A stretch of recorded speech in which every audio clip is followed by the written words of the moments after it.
All right, here we go. Good to be back. It's been a while. I think it's been exactly a week, if I'm not mistaken. Last time I was live was the Monday Night Thriller last week. So hopefully we can get some more football like that here tonight. But as always, you guys know the drill, right? If you're in chat, just feel free to pop in and say hi. But we've got two games here tonight. A little Monday Night doubleheader. Which I've always got mixed feelings about, whatever. I guess it's cool having two games. You hope that at least one of them is good, but there's just something about having a standalone primetime game, right? And, I just wish that maybe they staggered them a little bit more, but whatever, right? We've got YouTube TV. We'll have the multi-view up. We'll be able to watch both games, as Game Solve was asking. And it's good to see him hitting us with a little wave emoji in here. Welcome to the stream, Games. Good to have you in here. Hey, you know what?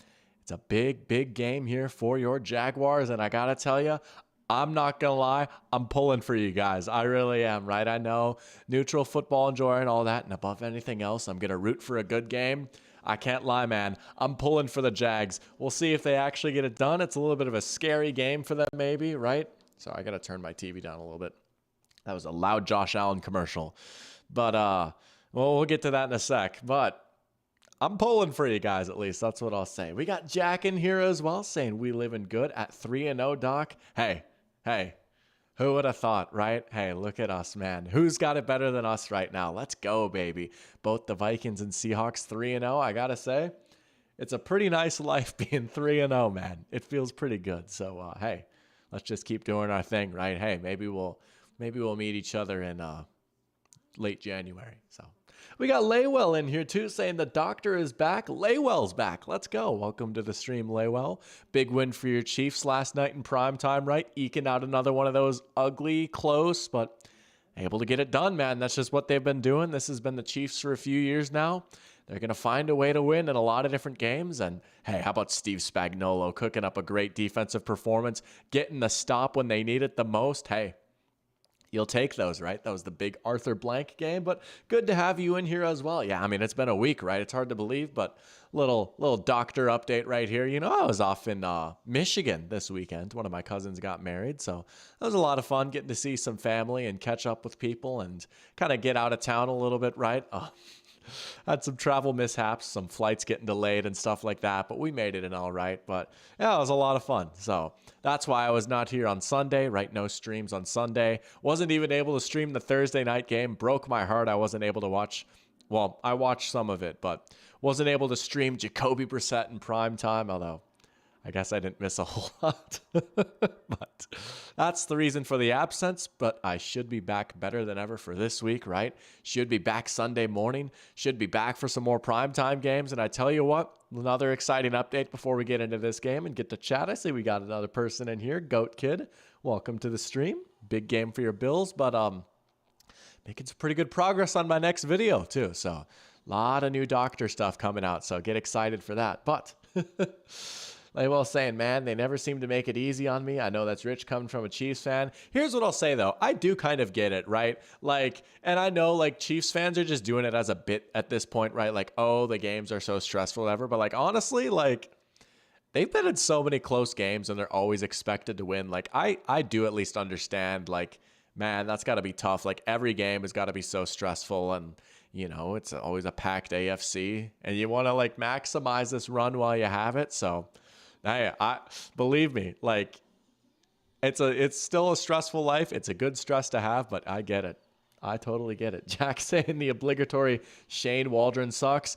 Dude, I'm ready to concede at this point, dude. You absolutely owned me. I was like, I'm going to buy the dip on Shane Waldron.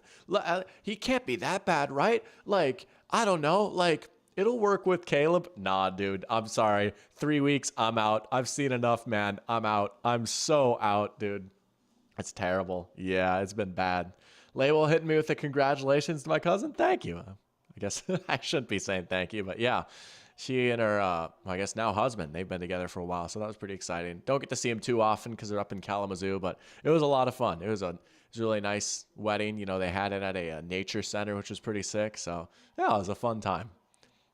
Label asking about the new vid. Can we get a little hint? Yeah, so it's about game management, more or less, and how not just analytics, right? I don't want to just use analytics because that's a very broad term, but pretty much like there is a new way to manage football games, from calling timeouts to going for it to 2-point conversions, all those like little decisions, right? And like you can kind of use math to like determine what decision might be better. Some of that is analytics, some of that is just like basic counting. And even now with like this new wave and like more people being open to that stuff, there's still a really big pushback, not just from like the media and fans, but like literal NFL coaches too. And you see like bad decisions made sometimes. And it's just, I don't know. I think it's an interesting thing. So I haven't like completely, you know, wrapped it up yet, but we're making some good progress. I got to refresh my page here. We've got 2 scoreboards on here today for the doubleheader. Hopefully the refresh will work here soon and we can get the actual live Jaguars Bills thing popping up on the stream. But if not, whatever. But before this game starts, I got to get it in here. I got to say, I am going to go with the Bills here. I'm going to say Buffalo 30, Jags 20. I think there's a world where the Jags can make this a game. I still do really like their run defense. And honestly, from a neutral perspective, right, if this Jags run defense can come out strong here early, maybe you'll see a little bit of the Buffalo Bills of old. And, you know, I love this new look Buffalo Bills offense, and I think it's going to work and be sustainable. But I'd love to see some Josh Allen hoops and right off the gate. Oh, just a rope to James Cook. First play, look at that. Looked like they might have got him on a wheel route right there. Might have been running mesh out the gate. I didn't see what the other receivers were running, but yeah, he just leaks out of the backfield. He's there right away. You know, I think this is kind of a tough matchup for Jacksonville in a lot of ways. They're playing outdoors and it's kind of been raining a little bit. And they're kind of a team that struggles in that environment sometimes. And this Bills defense is really good and the tackles have struggled. And it's just been an up and down affair for this Jaguars offense. But I don't hate their defense in this matchup. Going to come back-to-back passes there, looking for, I think that's Kincaid. We have not seen a lot of him, but nice to at least see the effort to get him involved there. But, all right, I don't know why this ain't working. Hold on, I'm going to try something here. My screen might look a little funny for a sec, but we want to get, like, the actual score and time up here if we can. Who knows? Shoot. Whatever. If it doesn't work, it doesn't work. I got a little ambitious with the double screen setup. I mean, you guys know where we are in the game more or less. So I always like it, but we'll see. There's a run right there. Now they'll get James Cook going. But again, this Jags defense can play the run pretty well. They're without their top corner, Tyson Campbell, but I like this Jaguars front a lot. Laywell saying he's got to love it and he's excited to see the finished project. Thank you. Thank you. Jack said he thought that Gronk was ground for a sec. You thought that John Finna was... Oh, dude, I'm so sorry. I'll have to reread that. Oh, man. All right, here we go. 3rd and 7 for the Bills now. They're going to throw it short to Cook. Oh, rallying to the ball, Jags. Maybe get a stop. We'll see if the Bills go for it here on 4th down or not. But sorry, I got to catch up with chat here. I think I am just going to call it with this scoreboard. I mean, we know where we are in the game, right? So we'll make that work. We got Pear Champ in here too. Let's go. Asking how I'm doing. I'm doing great. And we got Henry in here too. Look at that. People filing in here. Asking how my trip went. I tell you what, I've got a story for you guys maybe during a commercial break about some of the mishaps of the travel. But it was an awesome trip. It was a lot of fun to see my family again and kind of catch up with some people, hang out. It was a great wedding too. But here we go. 4th and 3 for the Bills. Oh, that's a great play right there to Shakir. There goes Shakir down the sideline. 1st down on 4th and 3. I tell you what, this Bills team has been pretty darn good on 4th down so far. Woo-hoo. That was nice. Just get Shakir going all over, motioning out in and out of the backfield a little bit. Whoop. Yeah, no one there for him right there. And he's so good after the catch. I mean, dude, I could have got the 1st down on that one. But I will say, I did put a little money down on this game. I played a little prize picks today. They keep giving me those Caleb Williams free spaces. So I couldn't help myself. I'll get to my bets here in a sec, too. There's Shakir again. All I'm going to say is I had Shakir. Ooh, he almost housed that. But I had Shakir in one of my tickets. But Jack talking about the next Monday night game. What is the next Monday night game? I'm assuming it's going to be the Seahawks. Laywell saying he's going to be rooting for the Seahawks in that one. I hope so. I want to see some primetime Geno. He has been balling, and that defense is looking good too. Hey, they're looking pretty darn good right now. Few have got it better than the Seahawks, but game solved asking who I've got winning each of these games. I'm going to say Bills 30, Jags 20 in this one. Next one, I'll go Bengals 34, Commanders 21. I've got the Bills and Bengals winning these. Play action for Josh. There's Dawson Knox. Oh, that ball almost came out, I think. Going to get a flag down for that.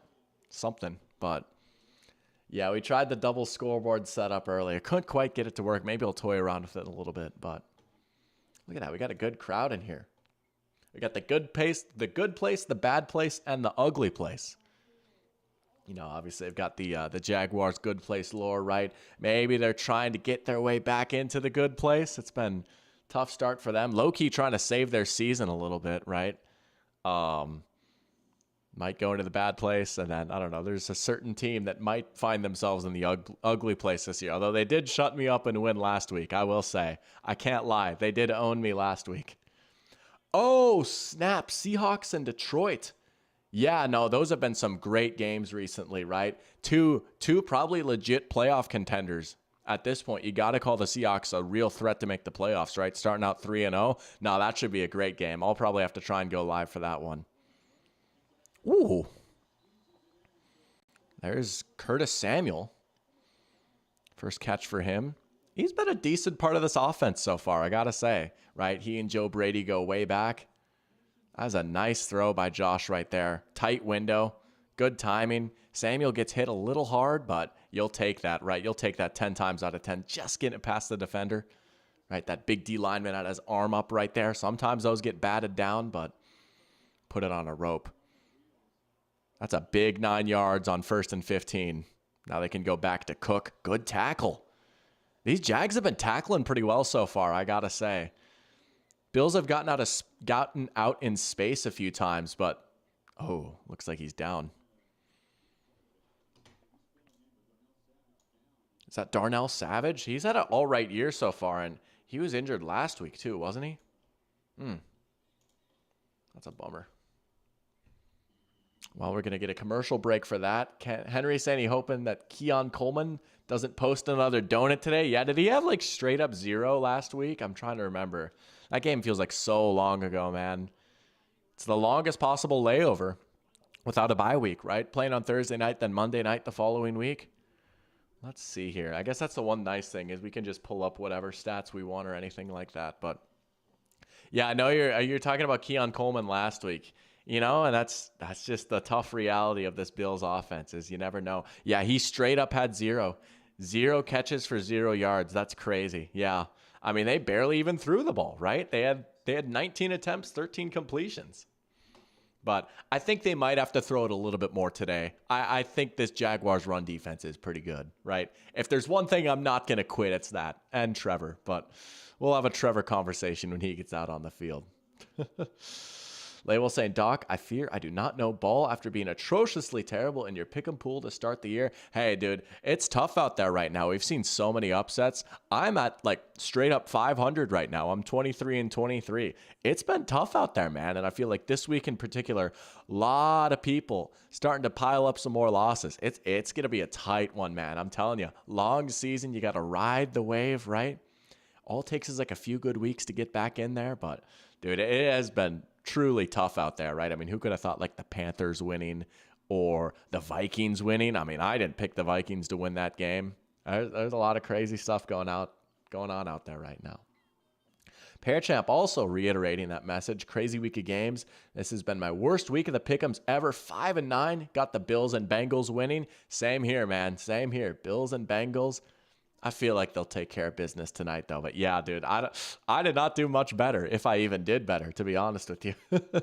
Jack picked the Giants. Good call. Good call, honestly. You know, looking back, I mean, Deshaun Watson still is a pretty big disaster, right? And yeah. And, you know, Malik Neighbors, right? I'm telling you, they got something with him. I'm liking the way that he moves. He had a great game, 2 touchdowns last week.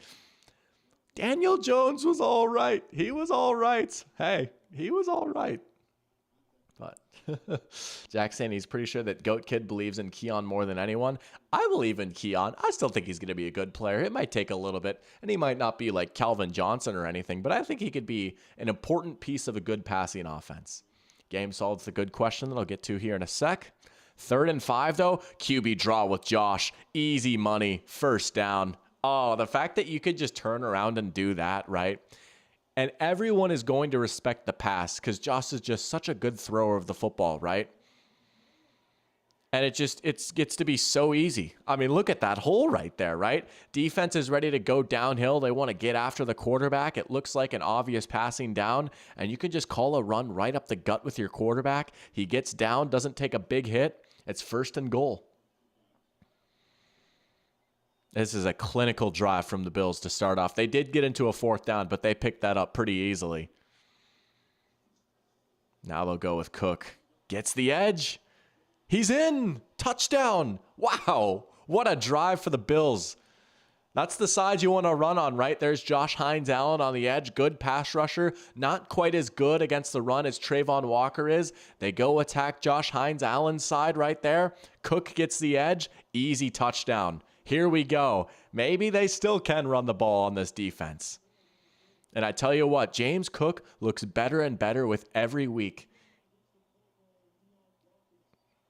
Man, yeah, that was a heck of a drive right there. Allen, 5 for 6, 56 yards. Cook, 10 yards and a touchdown. Shakir off to a hot start. There we go, man. Man, this Bills team looks pretty darn good, don't they? Oh, it's blocked. It's blocked. It's bobbled. He falls on it. Well, it's 6-0 at least. We saw something a little weird here. All right. It's blocked at least. Definitely not a good start, though, for the Jags defense. To your credit, their game solved, man. I mean, to go out and just have the Bills pick up a lot of big 3rd downs on you, that's got to be a tough feeling. This is a big drive already for this Jaguars offense. You got to get out here and at least get a few 1st downs, right? If Von Miller starts pinning his ears back, or maybe Greg Rousseau is coming off the edge and they get a sack and a 3 and out, man, they start to get a little scary. But I tell you what, how about the blocked extra point? We got to hold the line and believe. The train is about to leave for the good place. Come on, hold on. Shout out Laywell for picking the Vikings. More faith than me and my own team. That's awesome. Heck of a pick right there, though, man. Just complete domination. The defense just looks better and better with every week. Sammy's slinging it right now. Hopefully Addison and Hawkinson will be back soon. Ivan Pace was out. Pretty exciting stuff right now, I gotta say. But game solved with a good question earlier, saying what division has been the most surprising, can be in a good way or a bad way. Well, I would say right now it might honestly be the AFC South. That's been one of my big things, right? Going into the season, I had 3 teams from the AFC South making the playoffs, and I was pretty high on even like the Titans a little bit. Like, they might be a little feisty, a little frisky, you know? Oh, the Jaguars, people are counting them out. Oh, the Colts, right? The team of Dr. Pigskin. But quite honestly, the Texans have put themselves firmly in the driver's seat. And I will say, the door is still cracked open a little bit, just a little bit. But I will say, just overall as a whole, the AFC South, I don't think has been quite as strong as I thought it would be. That would probably be my first pick, honestly. The NFC South has been pretty strong so far. I know like some of the teams, all the teams except for the Panthers took losses, but the Saints have been better than expected. The Bucs have still looked pretty good. I know they lost yesterday, but, you know, still overall, I mean, to go into Detroit, beat the Lions the week before, right? You know that there's good football in that team, right? And the Falcons are starting to turn things around a little bit too. I know they lost last night too, but they just look like a much more well-run operation now these past few weeks. So you got to feel a little bit better about them too. But I would say probably the AFC South and maybe the NFC South. So always some chaos in the southern divisions of the NFL. We've got Caden in here too saying, oh yeah, baby. And Malik Willis MVP case, he continues to cook. I got to say, if anything though, man, it's got to be a Matt LaFleur MVP case. I mean, Matt LaFleur, we need to have some top 5 conversations about him. But thank you for joining us all the way from across the pond. Good to have you in here. Got a little Monday night doubleheader action. Henry South is agreeing. Henry is agreeing with the NFC South. I'm all over the place today. Three solid teams in there. Yeah, man, it's been a good division. It's been a fun division so far. So we might actually see some fun NFC South battles this year. Laywell saying Jefferson has been the only dude worth a darn on his fantasy team to start the year. Tough, man. Yeah, I mean, there's been so many injuries, so many underachievers, right? But hey, they said that he wasn't going to be fantasy relevant without Kirk Cousins. Well, he's fourth in the league in receiving yards, and he's tied for the lead in touchdowns. Isn't that crazy? Isn't that crazy? We got Samuel Neeson in here too. Welcome to the stream, Samuel. Sorry I missed you earlier, but saying, let's see if the Jags can run an actual offense this week. It was rough last week. Yes, it was. And to start things off, it's a little dump off to ETN for 2 yards. Oh, boy. Doug Peterson, dude. Every time I see something like that, I crank the heat up on your seat just a little bit, man.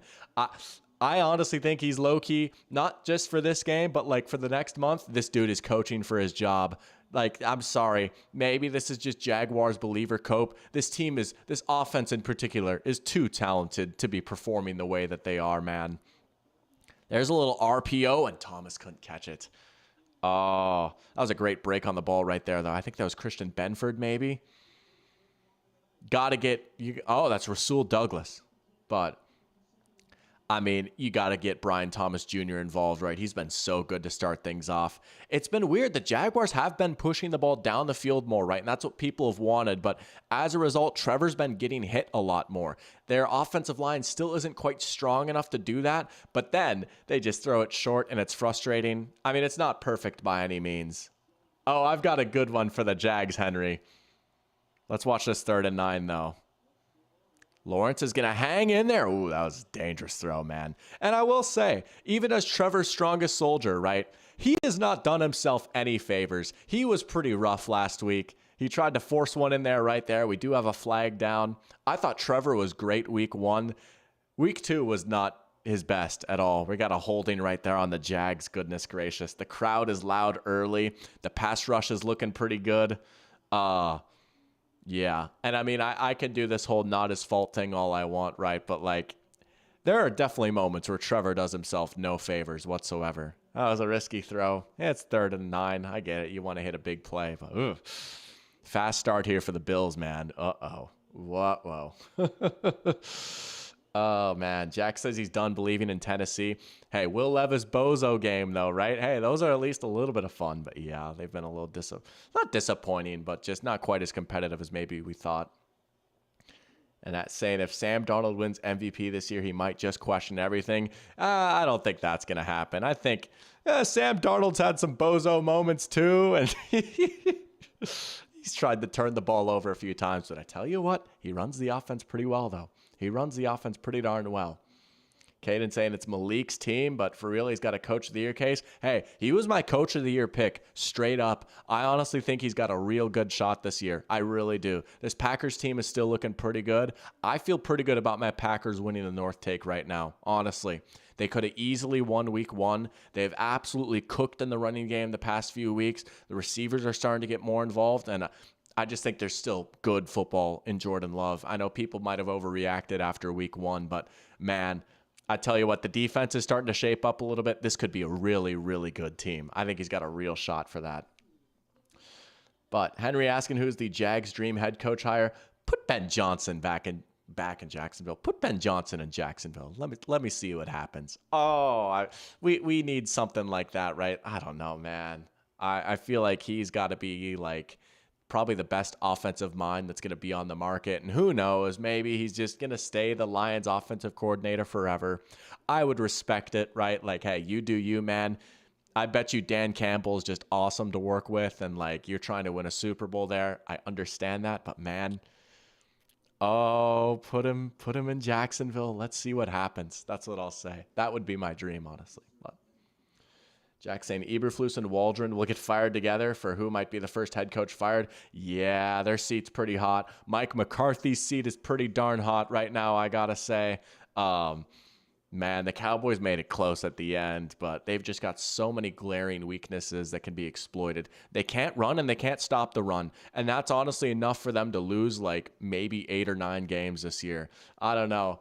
And it was kind of a shock that McCarthy even stuck around for this year. So he's in big trouble. I got to say, I think Kevin Stefanski should be on the hot seat. And I know people are going to say, oh, well, he doesn't deserve Deshaun Watson or anything. Nah, man, you chose this life. You chose this life. You brought him in. You signed off on this, man. You did this to yourself. And now that he's bad, they want to be like, oh, I don't know, man. I think his seat should be pretty hot too. It's kind of incredible that he's won Coach of the Year twice. I don't even think he's like a bad coach, but the offense is just so bad. He's an offensive coach. And again, he chose this life. So back to Urban Meyer for the Jags. Please no. He can stay on Big Noon Kickoff or whatever he's on now. Jags got Pete Carroll. That would be kind of fun. I don't think Pete Carroll comes back to being a head coach, though. His precious Pookie. All right, Bills back on offense here. Swing it out to Samuel on first down. He's got blocks. And that's going to be more or less a first down. I think he might be just short. They might have gave it to him, actually. But, yeah, the holding was tough right there. Game solved. They were showing some replay of, like, Rousseau on Lawrence. I couldn't quite hear what they were saying. I don't know if maybe they missed something there or not, but the offensive line has still been a problem, and it was supposed to be a little bit improved this year, right? Bringing in Mitch Morse from Buffalo, and hey, maybe Anton Harrison takes another step up, but it's been pretty rough so far. Game solved. Would not be mad if they got Pete. It would be a lot of fun though, wouldn't it? Right? Seeing Pete Carroll back in the NFL, get him some good coordinators. That could be a fun team. I mean, shoot, they've got Ryan Nielsen. What about just promoting Nielsen to head coach? I really like Ryan Nielsen. Oh, good play right there. There's Andre Sisco of Good Place fame. One of my favorite Jaguars. Good break on the ball right there. Knocking it away. 2nd and 10. We got King Barrelmaker in here. Welcome to the stream, King Barrelmaker, saying Dallas is overrated every year. What a surprise.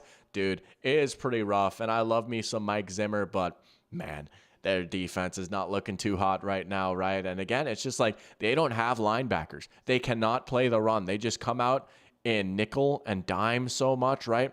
And then teams just get big and run the ball on them. I mean, Derrick Henry went for like 140 yards yesterday. And then they can't run the ball themselves. Look at half the yards back there on 2nd down and 10. Yeah, I mean, it's been bad. We've got Daniel Faktorovich. Sorry if I said your name wrong, but welcome to the stream, Daniel, saying anything on the Giants going full Wink Martindale versus the Browns. I'm going to assume you mean like a lot of blitzing and just defense going crazy. Hey, they beat up the Browns offensive line in that game. Watson got sacked like 8 times or something hilarious like that. Not Giants, yeah, the defense, not bad, right? Deontay Banks is a solid looking corner. Their defense isn't bad. And Daniel Jones played all right. And Neighbors looks like the truth. Oh, we got a big play right there. There's Dalton Kincaid. Probably like doubling his yardage total on the season. Big hitter right there. Yeah, the Bills look locked in on offense, don't they? My goodness.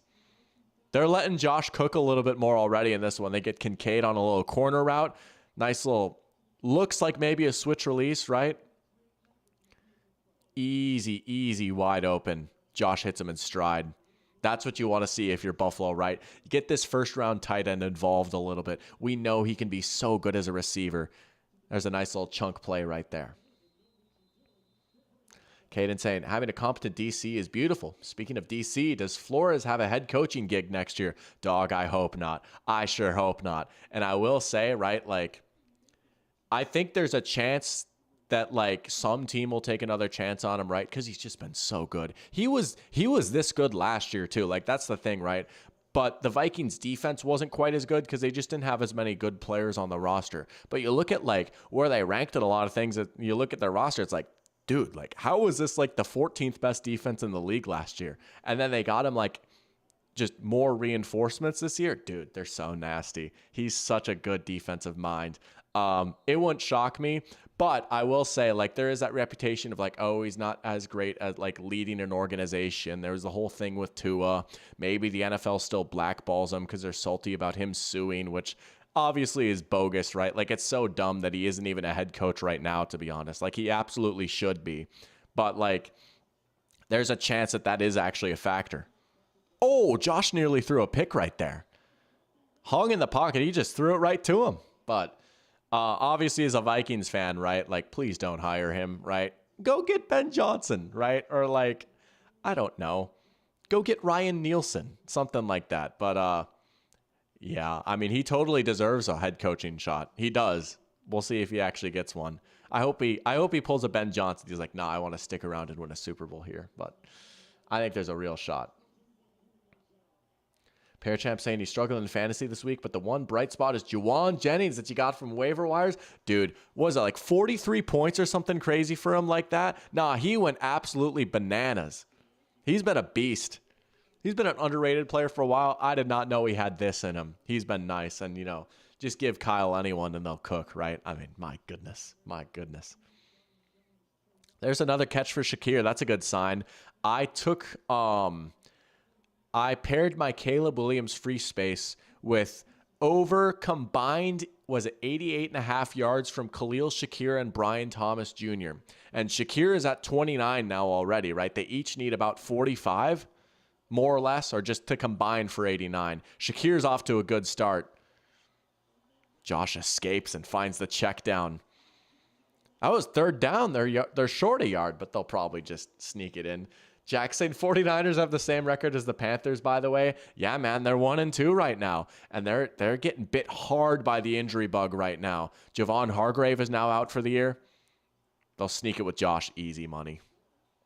That's not good for a team that's already kind of taking some hits up the middle, man. That is not good news for them. After losing Eric Armstead, now Hargrave is hurt.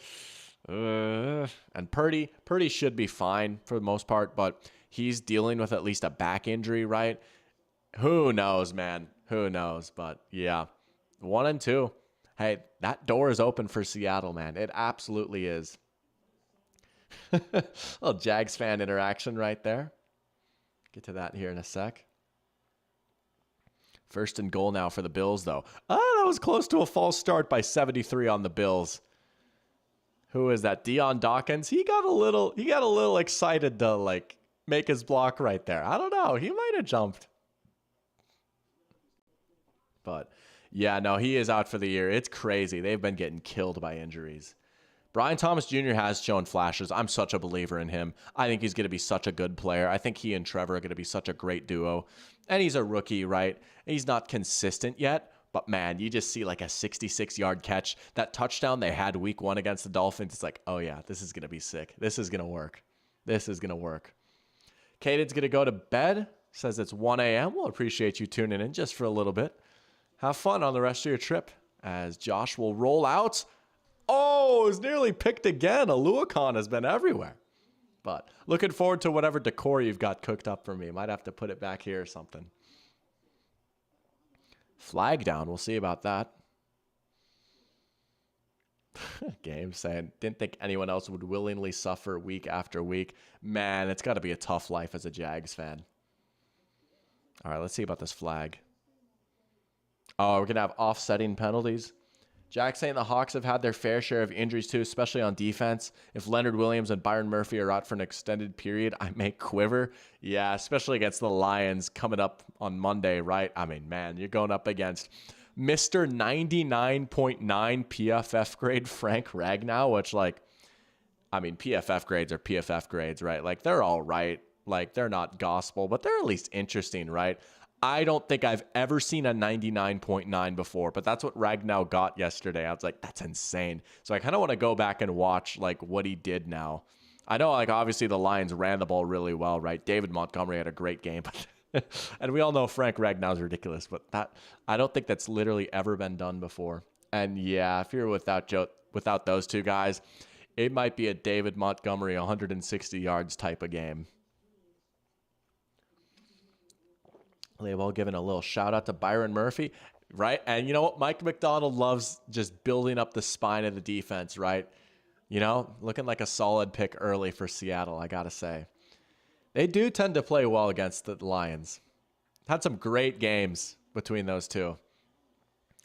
Josh with a little bit of time. Man, Trayvon Walker not able to win right there. Josh, back of the end zone. What a catch for Kincaid. Josh just all day back there, buying time, fires a laser to the back of the end zone. What a catch by Dalton Kincaid, man. Yeah, that was a tough rep right there from Trayvon Walker. He's getting held up pretty easily. He's getting literally turned around on that play. I keep waiting for him to just develop a little bit more as a pass rusher, but just took far too long for any Jaguar to win on that play. And you give Josh that much time, he's going to find someone, right? Poor Ryan Nielsen. Man. Yeah, the Bills are cooking here early. My goodness. Josh has 116 passing yards, and we're not even done with the first quarter. Man. Already has 14 attempts, too. That's crazy. No, they've been opening it up for Josh here, right? Last week, it was the James Cook type of game, like just take the air out of the ball and run, and now they're letting Josh loose. And just kind of a reminder of how special of a player he is. You know, GOAT kid, you might totally be onto something with this Josh Allen for MVP talk. I mean, seriously, right? He's got the narrative on his side. He is playing some phenomenal ball right now. And the Bills look good. They look good enough where they could actually be like a legit threat for the number 1 seed. And man, if that happens, he just might get it, man. He just might get it. Kincaid is finally getting catches, 2 for 34 with a touchdown already. I mean, how much did he have prior to this game, right? Could not have been that much. Yeah, he had 5 catches for 44 yards coming into this game. So it's good to see him get involved. He flashed a lot as a rookie. Obviously a very talented player, right? And if he can develop into like a legit good tight end, that's a big development for the Bills offense right there. They just get a little bit deeper in their receiving core. Man, that was an unbelievable play, though. Sam saying one of those games, it's not looking good early, man. The Jaguars got to figure something out right now. I mean, they have 2 yards of offense right now. They've barely had the ball. What's the time of possession looking like? 10 minutes and 38 seconds to 58 seconds is your time of possession breakdown right now. Yeah. And that's exactly where the Bills want to be, man. It is just fascinating how stylistically different they are from the Bills of yesteryears, right? It warms my heart a little bit. But Jack says, we all know the Jags can only be good once every 5 years. 2025 will be the Jags year. Hey, just you wait, man. Just you wait. They will find their way. They have to, right? 2023 was supposed to be the start of the new era.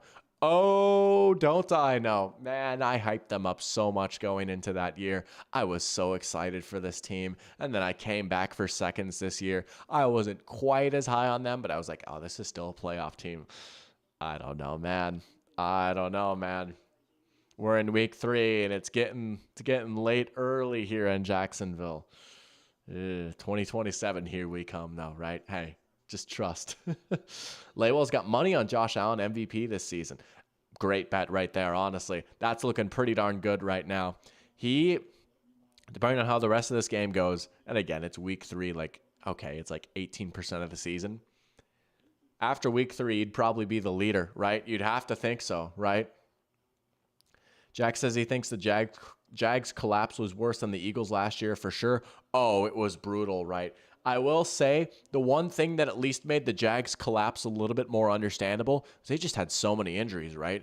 Trevor and Christian Kirk get hurt on that Monday night game, and Trevor comes back, but he's very clearly not 100%, and then he's dealing with a concussion and losing Kirk for the rest of the year when their wide receiving core wasn't super deep to begin with.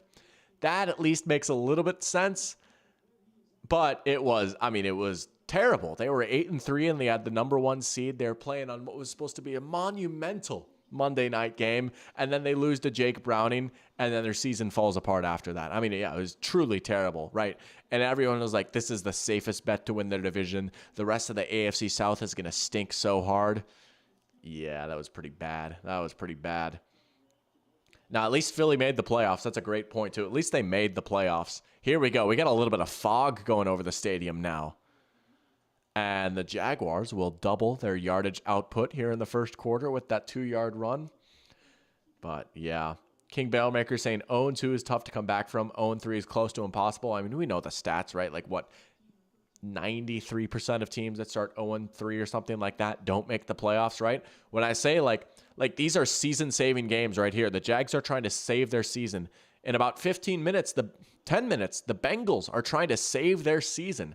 Like, you cannot start 0-3. It's just such a tough hole to come back from, both mathematically and mentally.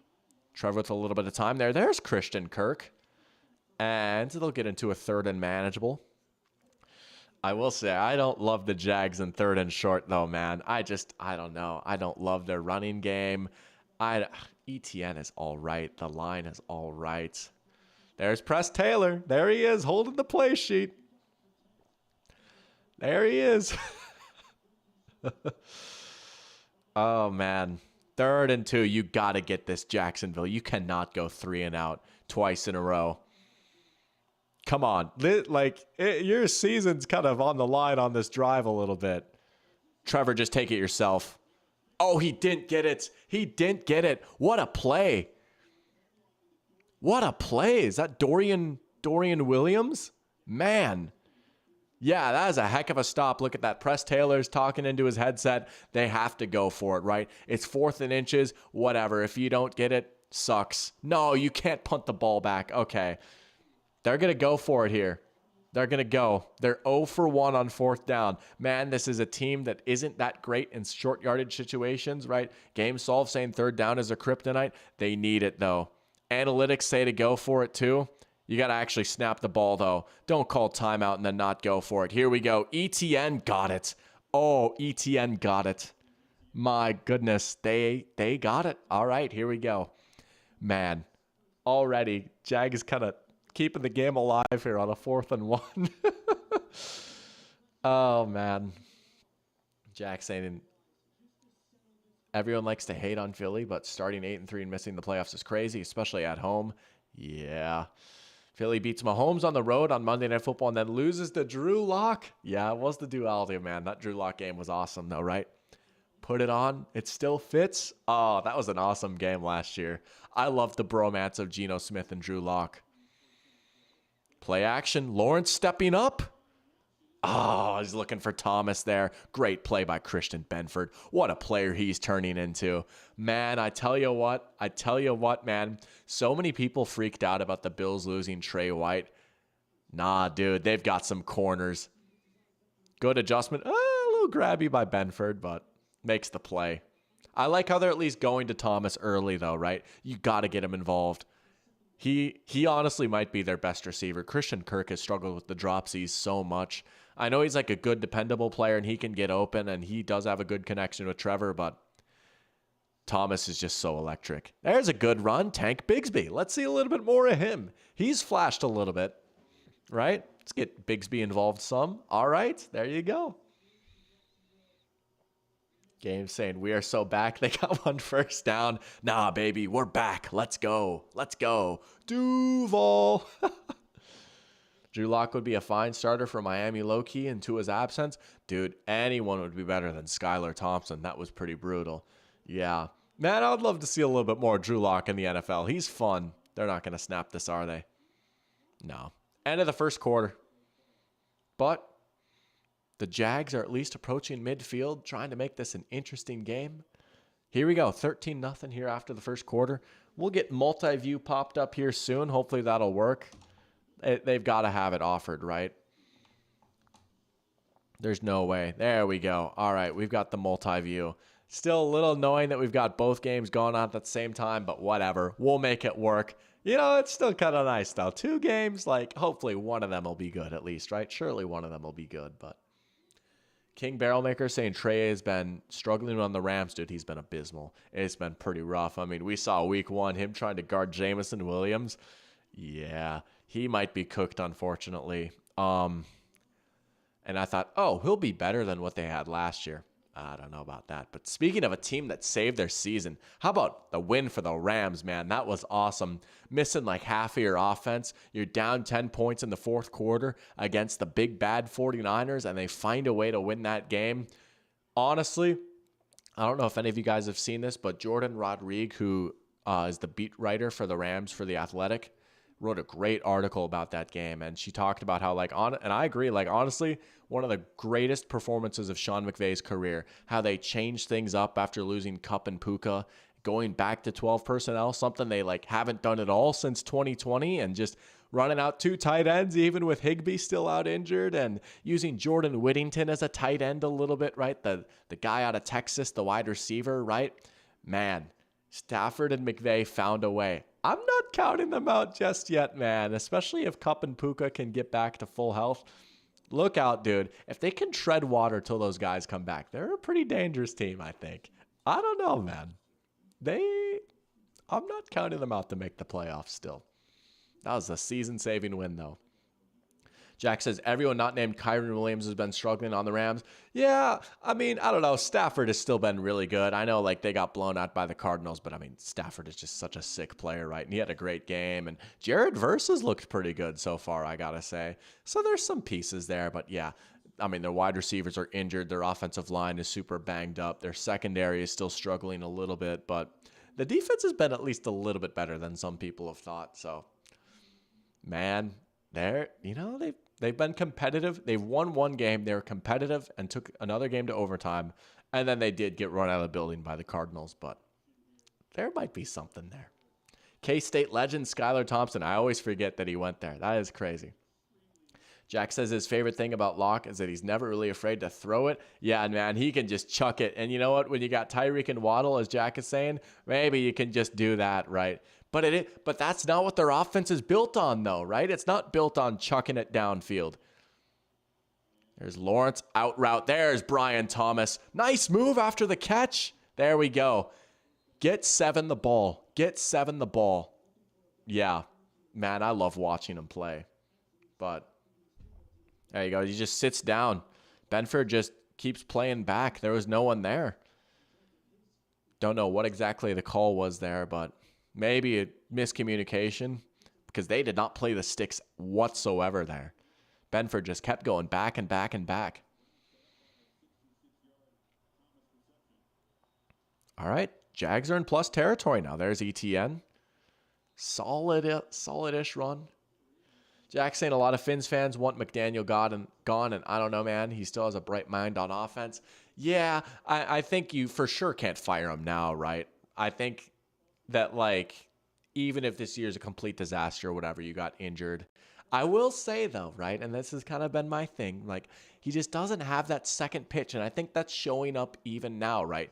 And it can be fair to say they're without Tua, and I get that. But, like, I don't know. You watch Matt LaFleur cook out of his mind with Malik Willis at quarterback, and you watch like the way the Rams have been able to make an offense work without like an offensive line at all, or without Kupp and Puka now, or you watch the 49ers and Kyle Shanahan get 150 yards for Jawan Jennings, and it's like, man, if he's really like that, you've got Tyreek and Waddle. I'm sorry, dude, you got to score more than 3 points. I'm not calling for his head by any means, and I do think there are like as much as I've been like, oh, they're outside zone merchants, like, dude, when they do it, though, like, it's so sick. It's so pretty, right? Oh, they're motion merchants. Yeah, but, like, when it works, man, Tyreek goes for 250 yards. But I still just think, like, the one-dimensionalness has kind of reared its ugly head here, and now it looks 10 times worse without the quarterback that they built this offense for. So, but I'm keeping an eye on him. That's what I'll say. My big take in March was, I think after the 2025 season, they will have a different head coach, whether he's fired or he moves on or something like that. But that is my take. I don't know. Or at least, like, I know he signed a big 4-year extension. I don't think he makes through the whole extension, but we'll see. I've dunked on the Dolphins enough, whatever. I feel bad for their fans, though, right? Like, losing Tua again, it's not a good situation. Meanwhile, Jags kind of moving the ball here. Good catch by Christian Kirk. Got a flag down. See about that. Maybe a procedural flag right there. But yeah, the Jags do need a touchdown here, King Barrelmaker. Parachamp saying Stafford is one of the best quarterbacks to play the sport. Dude, I got him top 5 for sure, man. I don't know. There are very, very few quarterbacks I'm taking over Matthew Stafford right now. He is a special, special player. Game says, listen, Brian Thomas Jr. is great, but where are tight ends and Gabe Davis? Haven't seen a whole lot of Gabe Davis, I feel like. And yeah, no Evan Ingram, so that's tough. You got Luke Farrell and was it Benton Strange out there, right? I do love me some Evan Ingram, and he's one guy that Doug Peterson has been able to use really well. I feel like out of all the Jags weapons, the one that they use the best in their scheme has been Evan Ingram for the time that he's been there. So that is not nothing that he's out for this game here tonight. I feel like he and Doug Peterson have a nice connection, but Jags need Tim Tebow at tight end back, dude. That's so crazy. It just feels like such a fever dream. We got Gabe in here. Welcome to the stream, Gabe. Good to have you in here. Asking, would I rather have Matthew Stafford or Trevor Lawrence on the Vikings right now? Right now, Stafford, no question. Easily, right? For one season? Oh, yeah. I love me some Trevor, right? I genuinely think the only quarterbacks I would take over Stafford right now are Mahomes, Josh, and Lamar. I honestly think that's it. Like, I am like irresponsibly high on Matthew Stafford. I really think he's that dude, man. He is so good. I think he's playing the best football of his career. And him on the Vikings would just be disgusting. Oh, we do have Washington and Cincinnati about to kick off. We've got that game up here too, as we'll watch Trevor fall back and get maybe a yard to Luke Farrell on first down. But yeah, another interesting game. Let's get our prediction in for that one. Thank you for the reminder, King Barrelmaker. I've been so locked in on this Jags-Bills game right here, but I gave my prediction earlier. I said Bengals 34, Commanders 21. That's my pick. I really do think this is going to be a get-right game for Cincy, right? I know I keep picking on the Commanders' defense and everything, but, you know, Burrow looked a lot better last week. The Bengals as a whole looked a lot better. They could have easily won that game.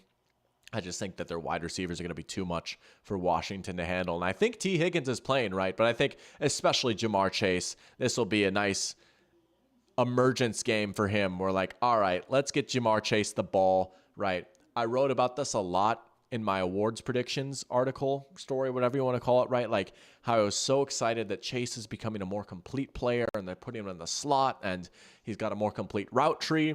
But man, these first 2 weeks, like they've ruined him. You still got to throw it deep to Jamar. You still got to send him on these deeper routes. It's too many hitches and slants for Jamar right now. And I get he's great after the catch, but sometimes you just got to throw it deep to Jamar. So I hope we see some of that tonight. That was the other thing that I played. And right off the gate, there's a screen to Jamar Chase that gets like maybe a yard. 3rd and 9 now here for the Jags. This is starting to get electric. 2 games at once. Gabe Davis. Oh, it's incomplete. He was out of bounds. Oh, could you imagine if Gabe Davis had a mossing against the Bills? Underrated storyline here. Gabe Davis revenge game. Big stop for Buffalo right there. Almost a sick catch. Oh, he didn't even get 1 foot in bounds. That wasn't even close. Man. They're going to have to kick. That's tough. It's still going to be a 2-score game. Here come the Bengals. Burrow out in the flat on 2nd and 9. Oh, big hit right there. Was that Yoshi who's going to? Kick is up and good for the Jags. It's now a 10-point game over there. Bengals facing a 3rd down. Oh, this is kind of fun going back and forth. Unfortunately, Jags had to settle for 3 right there. Game solved. Tough, but hey, at least you got points. You showed you can move the ball there. Your defense has got to figure something out now, though, if you're Jacksonville, right? Been too easy for the Bills on offense so far. We got Green Gandalf in here. Let's go. Welcome to the stream, Green Gandalf. Get to your question here in a sec after this 3rd and 2 for the Bengals. Yoshi in motion for them. Burrow's got time. Just step it up and run. There you go. You know, people harp on Burrow and he doesn't have the greatest tools. He's not the greatest playmaker. And no, he's not Josh Allen. But Burrow can move. Burrow can scramble a little bit, right? And we saw it right there, right? They need that 1st down. Burrow just steps up in the pocket. Easy 2 yards and then some. Just go down and slide. Move the chains. Let's go. Here we go. I'm calling both games. I love it. But Green Gandalf asking, will I be streaming for the Vikings-Packers game? Any predictions for that matchup?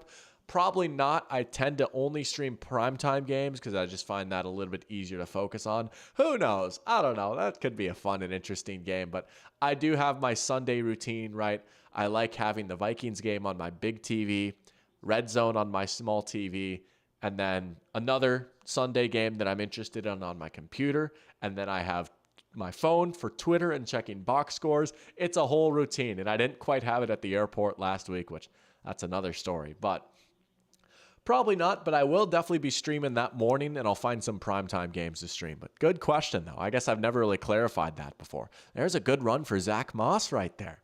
He's been all right so far for Cincy. You know, he's really, I don't want to say turned his career around, but like he never really caught on in Buffalo, but then he had a good year last year for the Colts, and he's looked all right for the Bengals so far. Look at that. There you go. Wide open hole right there. Just get him downhill.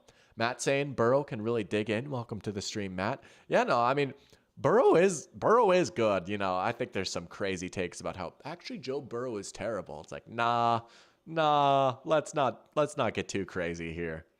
I don't know. The way some people on NFL Twitter talk about Burrow, you'd think that he's like, I don't know, Daniel Jones.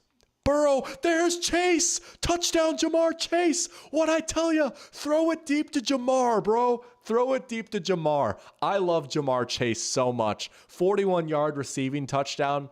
I took the over on Jamar Chase fantasy score. Oh, man. Look at that. There we go. Like, honestly, Jamar Chase is one of my favorite players to watch in the entire NFL. He's so electric. I honestly think this might be crazy, and maybe it's easy for me to say, like, after just 3 weeks of, like, this other player not being quite as good. I don't know, man.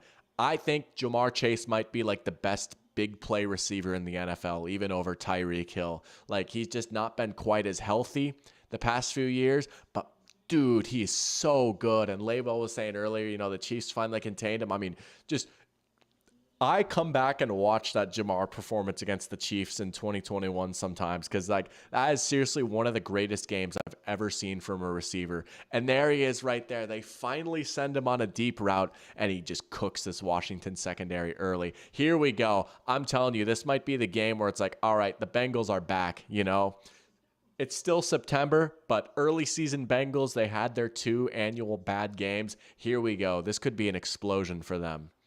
Oh, baby. All right. Bills back on offense now. Let's toggle back and forth. We've got both games up, but I'll toggle back to the Bills audio here. Here we go. Burrow, the NFL's underground star. Oh, I see what you mean now. It took me a second. I was like, he is not underground. He's like one of the most marketable players. I see what you mean. Burrow can dig in. Well played, Matt. Well played. Oh, that's awesome.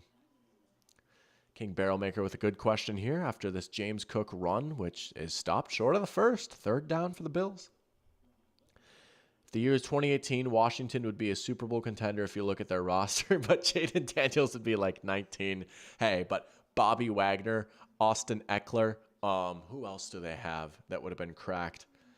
But yeah, no, they've got some oldies on there. And a 19-year-old Jaden Daniels. Is Mariota their backup? He might be. Maybe they'd have Mariota as their starter. Or just have teenage Daniels. Allen play action, easy to cook, 1st down, man. Oh, they get the easy plays. So like there's just so much. There's so much that comes easy in this Bills offense right now. Play action, rollout. Josh can either keep it or he can dump it off if he wants to. They're going to show the replay of the Chase touchdown here. Oh, I mean, look at that. He just gets behind the secondary, right? Yeah, that could be a problem for Washington. And you got Higgins out there too to deal with. I am curious how this Washington offense is going to look, though. They've been all right. They've been great between the 20s. They've been pretty rough in the red zone. They've been able to move the ball fairly well, at least. But Cliff Kingsbury strikes again. Josh will dump it off. There's Cook again. Man, he's been busy as a receiver so far. Big chunk right there for another 1st down. He's got 4 catches for 48 yards there. Yeah, I told Oscar, he was trying to work out a fantasy trade in one of his other leagues, and I said, maybe James Cook doesn't have the biggest game today because I like this Jags defense. You're trying to trade for James Cook? Wait a day. Try and buy low on him. I don't think you're going to be able to buy low on him. Nah, he's just too productive. Just going to kick it deep in the other game. Oh, Ray Davis goes down behind the line. These receivers are getting open, though, aren't they? Yeah. Chiefs really miss Smith right now as an Alex Smith. Dude, yeah, their quarterback situation is pretty rough. Heard they might trade him to the Vikings.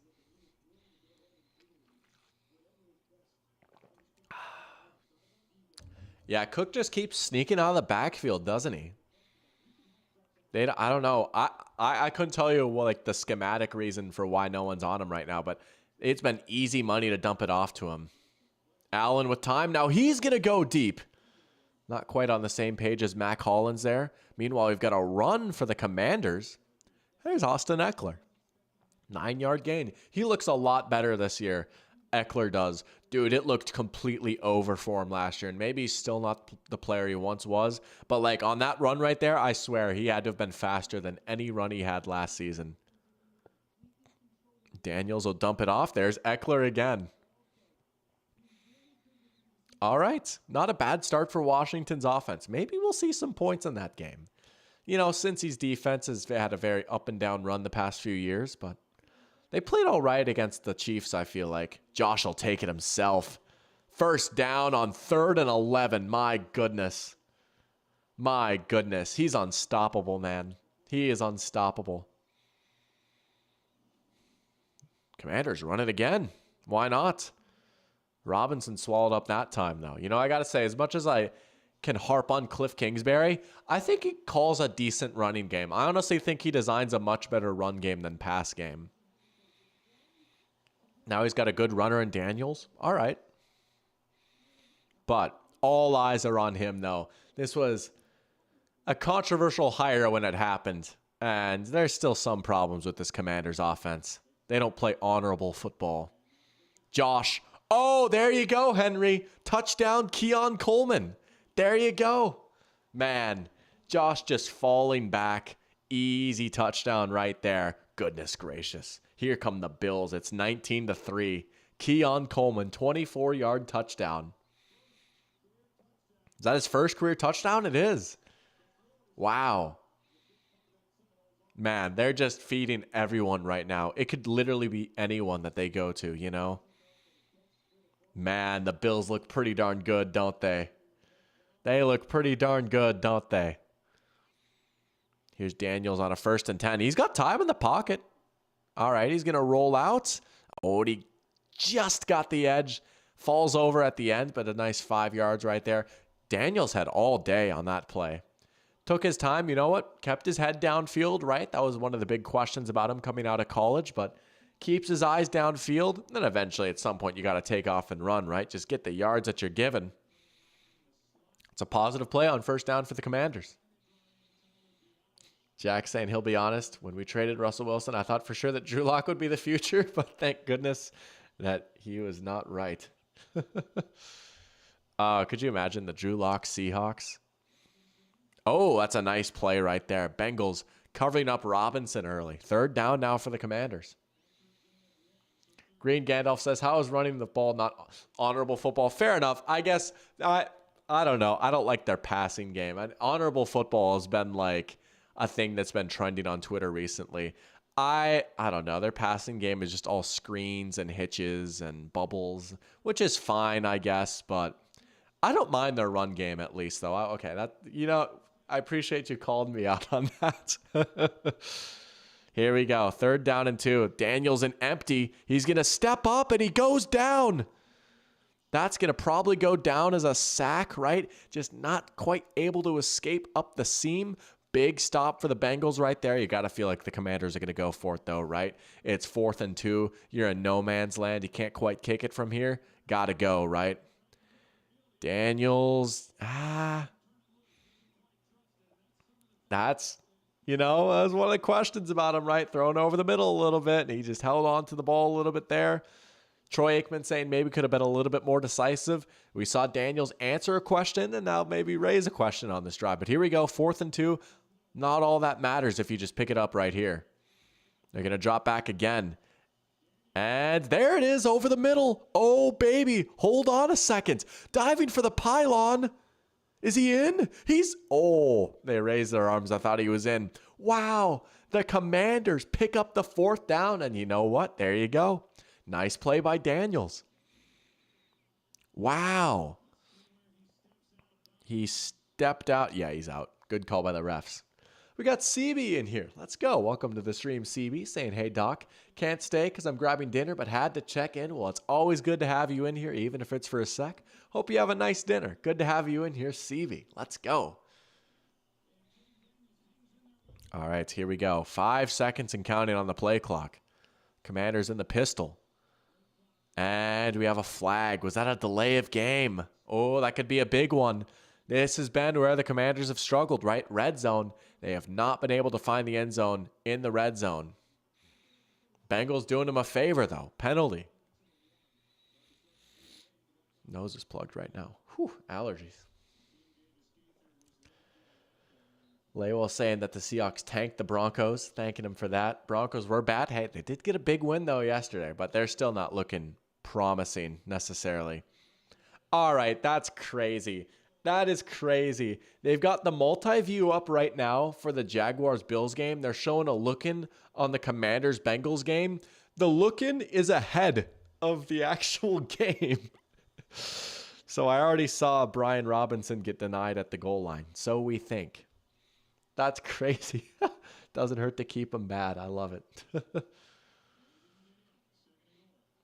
Big drive now for the Jaguars. See, this is what like kind of like irks me though, right? They're gonna show the multi-view when you already very clearly have the option for multi-view. I guess not everyone has YouTube TV, right? But like, man, I don't know.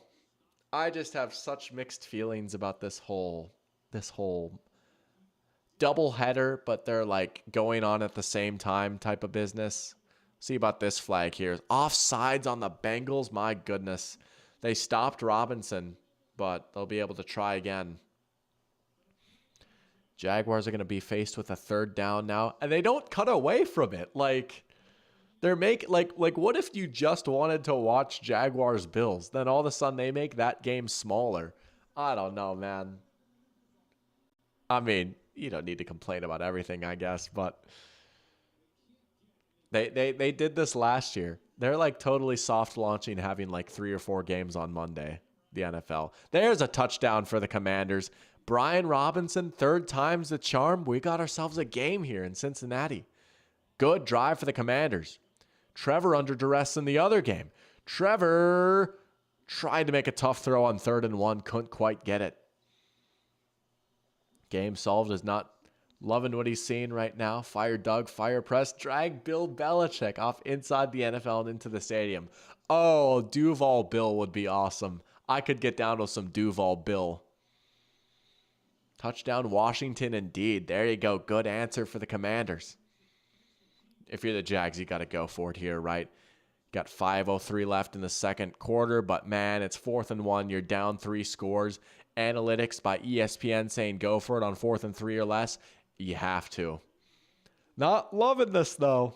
Not loving this. I don't love the Jaguars in these situations. Here we go. But good drive. Let's switch back to the Jags-Bills game here. Loaded front. They're going to sneak it with Trevor, and they got it. Man, that's 2 scary 4th downs for the Jaguars, but they've gotten them both so far. Trevor just falls forward, right? Remember that sneak he had against the Chargers in the playoffs? He just reaches the ball across. Love that. Not quite the same thing, obviously, but, you know, your quarterback's like 6'6". Yeah, just have him fall forward. Parachamp saying the Broncos had a crazy win this week. Do you think the Raiders come in last in their division? Ooh, that's tough. I feel like those 2 teams are pretty clearly at the bottom. I don't know. I still might need to see a little bit more from Denver. I can at least know, like, okay, this Raiders defense should be pretty good. Trevor missed him. Oh, that's a bad miss by Trevor. He had Brian Thomas wide open, and he just sailed it high. And it's Damar Hamlin with the interception. It's Damar Hamlin with the interception. And you know what? You can't help but respect it. Good for Damar right there. Getting the pick. That's got to be his first pick since the incident, right? Look at that. On Monday Night Football, too, of all things. There you go. Wow. But yeah, that was pretty brutal from Trevor. That's inexcusable, man. Like, who's got it worse than Trevor Lawrence truthers, man? Who's got it worse than us? Damar Hamlin outplaying Jordan Poyer. There's a lot of safeties outplaying Jordan Poyer right now, unfortunately. No, they totally knew what they were doing, getting rid of some of those guys, right? Like, they shed a lot of dead weight. They shed a lot of older players. They saved some money. They absolutely cooked this offseason. And, man, I don't know. If they keep rolling, now that would be 3 straight big wins for them. They win a shootout against the Cardinals. They blow the Dolphins out. They might blow the Jags out too. Is there a better team in football than the Buffalo Bills right now, man? That's a serious question you can ask yourself. And yeah, like when it comes down to it, right, if they play the Chiefs, like obviously like that's going to be like a 50-50 game, right? Like it's always 50-50 no matter what. But through 3 weeks right now, man, does any team look better than the Buffalo Bills? I'm not so sure, man. Goat Kid is agreeing with me. Loving the Hamlin pick. I mean, dude, they're stacked. They're good at everything. They can rush the passer. They've got great players in the secondary, right? They don't even have Matt Milano out there right now. The offensive line looks good. The running game looks good. Josh is as good as ever, and the receivers are deep enough that, like, they lost Diggs, but who cares, you know? Is there a team in football better than the Buffalo Bills right now? I don't think so, man. I'm not big in the power rankings game, but, like, if I had to make a power rankings, I would probably put the Bills at 1. They have looked like the best team right now. Matt saying circle the wagons. No one circles the wagons like the Buffalo Bills. Here we go. Josh on a deep drop off a play action. Oh, I'm tripping, dude. They're showing the replay of the key. I was like, he's got Keon Coleman again. No, it is a replay. Oh, that's funny. It's like, that's the same exact play. That's awesome. Could you imagine a Bills-Seahawks Super Bowl? That would be a fun game. I could get down with that. Also, I realized I'm not even watching the Bills-Jags game. That's still in a commercial break. We're back to the Bengals-Commanders. This has been a fun experience so far. That's awesome. I got to say, for Prize Picks purposes, Chase is looking pretty solid right now, but I guess Thomas has 18 yards. That's good. Oh, he could have got more there. And, man, that is a crushing pick to throw for the Jags. Buffalo smells like Cheerios, and thus is a superior city. Never been to Buffalo. Would love to go one day, though. It seems like a cool city. I would love to go to a Bills game at Orchard Park. I feel like the atmosphere there is just electric. They're going to run it again, the Bengals. 2nd down and 3. Bills beat the Steelers 6-3 in the AFC Championship game. Oh, Mike Tomlin's dream game right there, except they would win 6-3. I bet you Mike Tomlin would love to win a game 2-0. Oh, that's awesome. Highmark does have a good atmosphere. I suppose you've probably been to a game, haven't you? Yeah. Nah, that'd be a lot of fun. 3rd and 1 here for the Bengals. 2nd and 5 for the Bills. There's Shakir again on a screen. 1st down, he leaps over a guy. He gets decked, but he got the first. Meanwhile, the Bengals with Zach Moss are going to get the 1st down. Matt went to the snowiest football game in regular season NFL history and saw Big Joe Webb throw a tutty. Joe Webb mentioned. Let's go. You know what's funny? I've also seen Joe Webb play in person. I don't know that he threw a tutty, but it would have been the final game of the 2011 regular season, Vikings versus Bears. Joe Webb was the quarterback, and that was just such a hilarious game. The Vikings were so unserious that year. Joe Webb was so bad, but it was so much fun to watch. He would just run around and have like the coolest 2-yard completion ever. There's Chase in space. 1st down near midfield. Man. You know, Charles McDonald of Yahoo, he has like a yearly tradition on Twitter where he said, like, give me like an absolutely wild, like heinous NFL prediction that would like make someone gasp if they saw it right. And of course I quote tweeted that, and I said, like, my truly wild, bold prediction of the year, Jamar Chase will break the single game record for most receiving yards, right? It's 329, hasn't been topped in like over 30 years. I think Chase could get it this year. This could be the game for him to do it. I'll dump it off right there. Is that Eric All? It is. I love me some Eric All. He's on my dynasty team. Eric All, dude, he was so good in college. He was a beast at Michigan before he got hurt. Then he went to Iowa. They're highlighting Chase right now. We'll get through chat a little bit here. Let's see, where was I? Parachamp saying he loves Buffalo but can't put him above the Chiefs until they beat him in the playoffs. And that's totally fair, right? Like if these two teams matched up, right? Chiefs probably would be the favorites for that game. Totally get that. But, oh, man, the Bills have gotten so close, haven't they? And close only counts in horseshoes and hand grenades, but they totally can beat them. They did beat them last year in the regular season, and then they should have beat them in the playoffs, man. Or at least they could have. Maybe not should have, but that was like a 50-50 game right there. Matt drove his Prius and only needed a push out of my parking spot. That's awesome. And Jack went to the Ice Bowl in 1967, so take that. Yeah, how was that Bart Starr game-winning quarterback sneak against the Dallas Cowboys? Pretty epic NFL moment right there. That's so cool that you went there. Didn't know that was possible. Laywell saw a cool Ryan Fitzpatrick moment. We'll get to that here after the 3rd and 4 for the Bengals.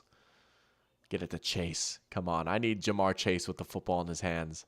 Got him in the slot right now if you want him. Commanders showing blitz. They're going to bring some heat. Picked up well.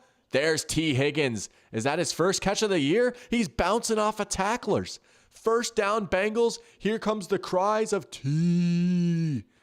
And that is a welcome sight for Cincinnati, right? He's been one of the missing ingredients for this Bengals offense. They've missed him. I think that's his first catch of the year, right? And my goodness, you look at the stat line right now. Joe Burrow cooking 8 for 8, 85 yards and a tutty. He's cooking right now. Might be a statement game here from Burrow. He's going to drop back again, swing it out, caught, tackled behind the line. There's the Commanders defense coming to play right there. 2 former Panthers, Jeremy Chin and Frankie Louvu coming in. Loved both of those guys in Carolina.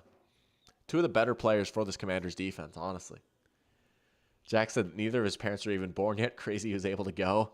And meanwhile, in the other game, we have James Cook dropping another touchdown. That was a theme last year. Oh, they had him bare naked. They had him bare naked, and he missed it. Good throw by Josh. Would have been kind of a tough catch for running back, but man, Cook has dropped so many of those now. That's tough. That is tough. How are the Bills already inside the 30? Oh, my goodness. Big hit from the Commanders. Here's 2nd and 10 now for the Bills, though. Allen will just throw it behind the line. There's Ray Davis. Can the Jags at least hold the Bills to 3 here and keep it a 20-point game going into halftime? Laywell got to see Ryan Fitzpatrick and the 0-8 Bills come to Arrowhead and take the Chiefs into overtime, his first ever game. That's crazy. What year would that have been? I'm trying to think. Fitzpatrick was on the Bills from, 2009 to, 2012 maybe? 2012, 2013? 2013 he might have been on the Titans at that point. I think it was 2009 to 2012. That's crazy, though. Overtime in Arrowhead with Ryan Fitzpatrick. Let me look that up, actually. Let me see if I can find that. Josh on 3rd and 9. He's got Shakir again. Shakir breaks a tackle. He spins. He scores. Touchdown, Khalil Shakir. He's nice, bro. Khalil Shakir is so nice. Oh, he's such a good player, man. Shakir is cooking. 27-yard catch and run. He's got 5 for 64 and a touchdown early. Not even halftime yet. My goodness. I got to check. I think I might have started him in one of my leagues. I'm trying to remember. I own him in a lot of leagues. I did. I kept him in. I was like, I have to start him. Yeah, no. Khalil Shakir is so good, man. I'm telling you, 1,000 yards for Khalil Shakir this year. Let's go. Wow. Yeah, absolutely cooking right now. And to the relief of Falcons fans everywhere, the score in Buffalo is 27-3. Thank goodness. Man. All right, I was looking at Ryan Fitzpatrick. Let's check chat here, though. Halloween 2010. That's awesome. That's a great memory. Being serious, though, my grandfather told many stories about that game and how big it was. That's so cool, man. Yeah, the Ice Bowl. You know, again, just one of the all-time great NFL games, right? And obviously, I never got to go there either. But that's so cool, man. Hearing a story like that, that's awesome. God bless my strong boyfriend, Josh Allen. He is a strong man indeed. Was that now 3 touchdowns for him in the first half? Yeah. Goodness gracious. Maybe I should have stuck with my this is going to be a slaughter prediction. I was like, the Jags defense is Their run defense is interesting. Nah, instead, Josh is just going to throw for 400 yards in this game. At least that's what he's on pace for right now. I'm sure the game script will take him away from that a little bit in the second half. But, wow. Wowzers. Nice little discourse in the chat right here. But, yeah, Josh is cooking.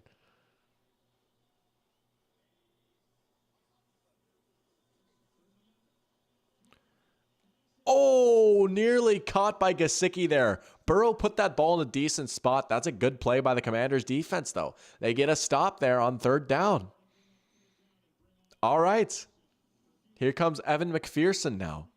You know, Gesicki's been like a pretty big part of this offense so far, I got to say. As a Gesicki truther, makes me happy. Look, they try and get him on a fade. Good coverage there, honestly. Burrow had a decent ball there, but that was well covered.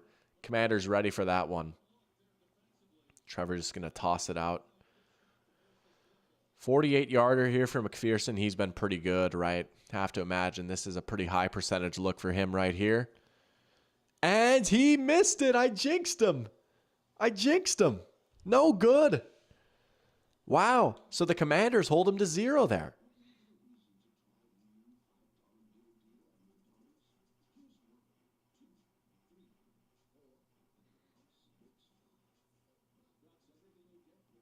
Sorry, I'm texting James, a big Bills fan right now. They do indeed look legit. That's what he's saying. Yeah, we were talking about this game. I was like, I think it could be a slaughter. And then I thought about it. I was like, it might be like a closer game. Nah, we're looking at a slaughter right now. The Bills are taking the Jaguars out to the woodshed. My goodness. Goat Kid loves Josh Allen so much. How can you not love Josh, man? What a fun player to watch. This might be the year of Josh. It really might, man. Like, obviously Mahomes is better, but Josh has been far more productive than Mahomes this year. Like, this really just might be the year of Josh. What a player he's turned into, right? The big gamble of a draft pick. He's paid off and then some. Parachamp saying he's got Josh in as his fantasy QB. Has a good chance of winning. Hey, you have him out there in fantasy. You're doing pretty well for yourself, right? Just points on points on points for him. My goodness. Kick was no good. Shout out King Barrel Maker. Laywell has him too. Had a 17% chance of winning going into this game. Now it's up to 50. Parachamp had a 30%. Now it's 92. And Kincaid with the touchdown saved him as well. Mahomes isn't always a big regular season performer, at least not the last few years, right? And I do think it's funny, like, some people are saying, well, you know, Mahomes is regressing. It's like, okay, well, pretty obvious, like, the offensive situation hasn't been good. It's also worth noting, right? Since the NFL went to a 17-game season, since not only that, but also since, like, this whole, like, defensive revolution has taken place, now you're looking at 22, 23, and 2024, which hasn't counted yet. Only dude to have a 5,000-yard season is Mahomes. Mahomes is the only guy to have a 5,000-yard season in the past few years. So, like, he still obviously has had some big-time regular season performances in him. But, yeah, like, last year, it's not like he was a beast in the regular season. Obviously, it wasn't bad, and it wasn't always his fault. But the Chiefs are just a very different team now. Here's a 3rd and 9 for Josh. Oh my gosh, dude, I'm tripping. They keep screwing the multi-views. Like, they got Shakir again. The Bills don't even have the ball right now. It's 2nd and 4 for the Jags. Trevor will dump it off. There's Brian Thomas Jr. First down right there. Dude, it's like they keep hitting Shakir for the touchdown. Oh, Matt has Allen and the Bills D. That's a pretty good spot to be in too, right? You got that interception. Might get a few sacks here in this game. There's Von Miller with a big jump off the ball. Trevor put it a little to the right of ETN right there. Here come the Commanders on offense, though. They're getting close to midfield already. I mean, my goodness. I suppose they took over after a missed kick, but yeah, he was MVP 2 years ago. No, I mean, obviously, like, and all it would take is like a few monster games from Mahomes, and it's like, nah, like, he might go for 5K, but you know, it's not been easy for them on offense. That's what I'll say. But they've always been good enough, and the defense is so good. The line is good. Andy Reid, Steve Spagnuolo. I mean, it doesn't really matter. Daniels will roll out. And, man, how did he get out of that? He got the first down there. That was impressive. Jack saying we all know Gino got snubbed. Hey, Gino is playing some very good football right now, though. That one's just dropped. Was that Benton Strange? That's just straight up dropped right there. 3rd and 10 now for the Jags. Tough spot to be in. Honestly, if you're Jacksonville, just get 8 yards. Come back for the 4th down. I mean, obviously, if you can get all 10, go for it. But 1st and 10 for the Commanders here, too. Uh-oh. Trevor under pressure. And he's not able to get out of there. Great blitz by the Bills right there. Getting home, taking him down. Sack. Now the Jags have to punt, right? Like, it's too long for them to go for it now. Loss of 8. It's Jamarcus Ingram, who had 2 picks last week. Man, he's kind of come out of nowhere to be a guy for them. Yeah, they just didn't have any answers for those 2 blitzers coming off the edge right there. You got to punt it away. Goodness gracious. 2nd and 10 for the Commanders. Daniels. Oh, did he get that one there? That was a tight window. He zipped it. I think they're going to call it a catch. Wow. All right. Commanders moving the ball here. Let's see. Did he catch that? Oh, he did. Yeah, he did catch that. 110%. Noah Brown. Wow, I kind of forgot he was on the Commanders. He's had a good career. Never been like a superstar, but Jack saying he turned off the Jags game a long time ago. Glad he didn't miss anything. You are not. You are not. And the Bills get a big return to boot. Yeah, it is a tough game. Man, game solved. My heart goes out to you right now, man. It is a tough life out there. Jaden's going deep. That one lands in the end zone. Maybe some miscommunication between him and Scary Terry right there. Let's switch the audio over to Commanders Bengals. This one seems like a bit more of a game right now. The Bills have pretty much won this game already in the first half. I mean, my goodness, 4 drives, 4 touchdowns. Yeah, Jack, we do need you out there, man. Like, go save the Jaguars, bro. Daniels gets hit a little bit. I'll at least keep the multi-view on, right? We'll see, like, what at least happens in the other game. But, yeah, we'll be pretty locked in here for this Commanders. Oh, Shakir coughed it up. There's a flag down, and the Bills get it back. Even when they cough it up, they get the ball back. The Bills are using Funky Flame Runner, and the Jags are using the Jet Setter. Awesome Mario Kart reference right there, right? Running the meta, the Jet Setter. Oh, man, that vehicle ticked me off so much, the Jet Setter, right?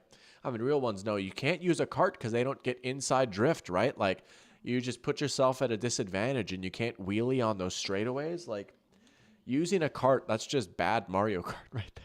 But if you do use a cart, like, I've gone against people online that are good with carts. It's like, man, like, you're out there with King Boo and the Honey Coop. I respect the crap out of you, man. I respect your game.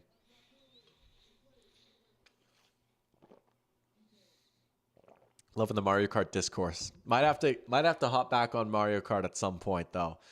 I did not have the best showing when I streamed last time. That was a pretty fun stream. I might have to bring that back, especially now that I have an actual computer and my laptop won't die like an hour in.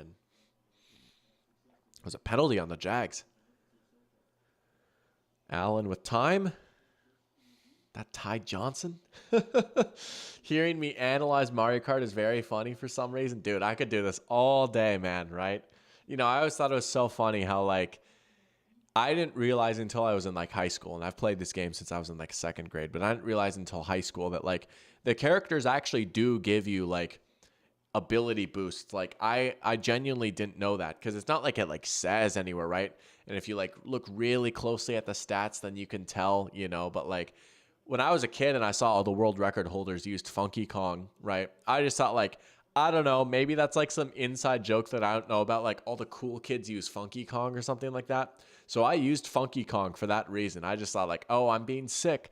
I'm being like, you know, Jack says Troy is his GOAT. My GOAT was Scott Razor. You want to talk about, he was the 2018 Mahomes of time trials, man. You just had to be there for Scott Razor. Talk more about Scott Razor after this free play for the Bills. Allen going deep. It's tipped and broken up. He was looking for the big shot on the free play. Troy is good, though. TWD 98. Yeah, I've been loving watching his videos. Yeah, all-timer of a YouTuber right there. But Scott Razor, I don't know who this dude was. He didn't have like a YouTube channel or anything, but there was a period in like 2012, 2011, that dude had a handful of world records on these time trials. He had the Moonview Highway world record, which that was always one of my favorite courses to do time trials for, right? That and N64 Mario Raceway. Dude, I looked up to Scott Razor as a kid. He was goated, bro. And he used Funky and the Flame Runner. So that's the reason why I used Funky and the Flame Runner for so long. But now I've graduated to Rosalina and the Flame Runner, of course. Good first down there for the Commanders, too. Got Khalil Shakir making a catch for the Bills. Flag down. Might get a little bit of an and one right there. Hard hit to the head for him. Said 2018 Mahomes of time trials. You just had to be there, man. It was special. Oh, man. That was funny. Yeah, they're going to get an unnecessary roughness right there on the Jags. The Bills really might get 30 points in the first half here. Let's switch over to the Commanders-Bengals game. We'll keep an eye on that one, but this must be what Scott Hansen feels like. There goes Austin Eckler. Is Austin Eckler going to house it? He is.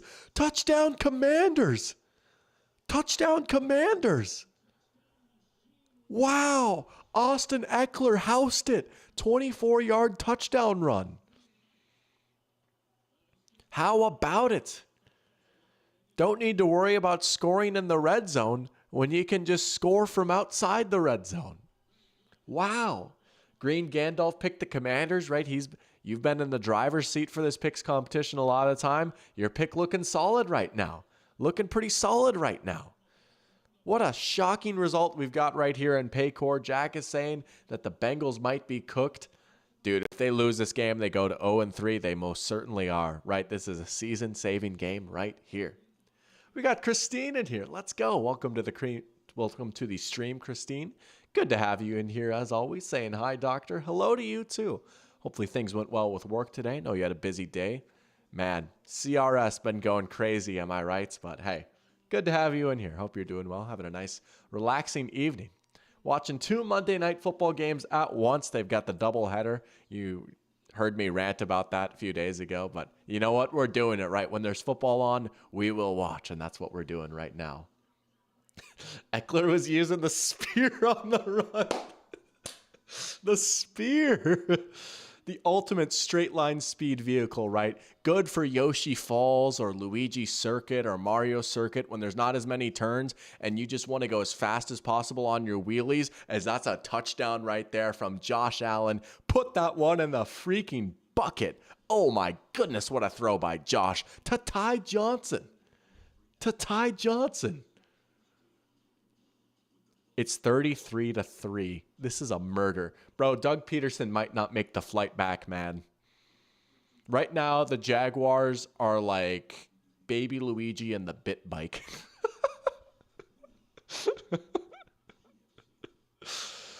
Goodness gracious almighty. Oh my goodness. Yeah. Eckler. Sorry. Oh man. Eckler is using the spear on that run. I seriously think that might be one of the best comments I've ever gotten in chat.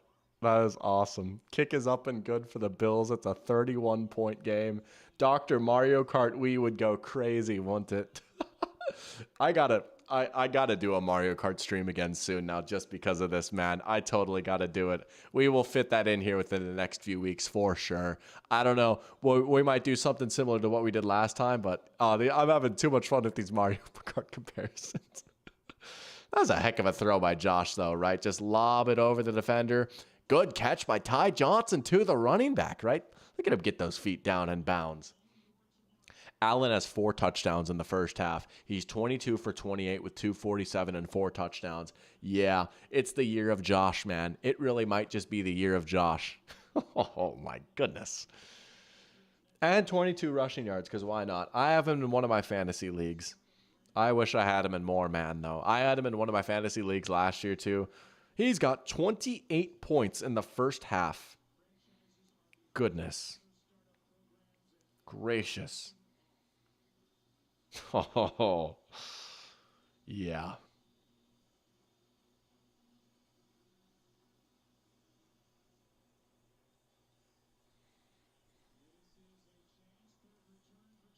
Here we go. Bengals have to answer now. Just told James this is the year of Josh. Laywell fired up saying he'll be there. Allen is him. You're right, Pair Champ. Isn't that crazy, man? That anonymous survey before the season, he was voted by most players as overrated. Nah, get out of here with that, man. Get out of here with that. He's unbelievable. If it was not for Mahomes, I think he'd be like hands down the best quarterback in the NFL.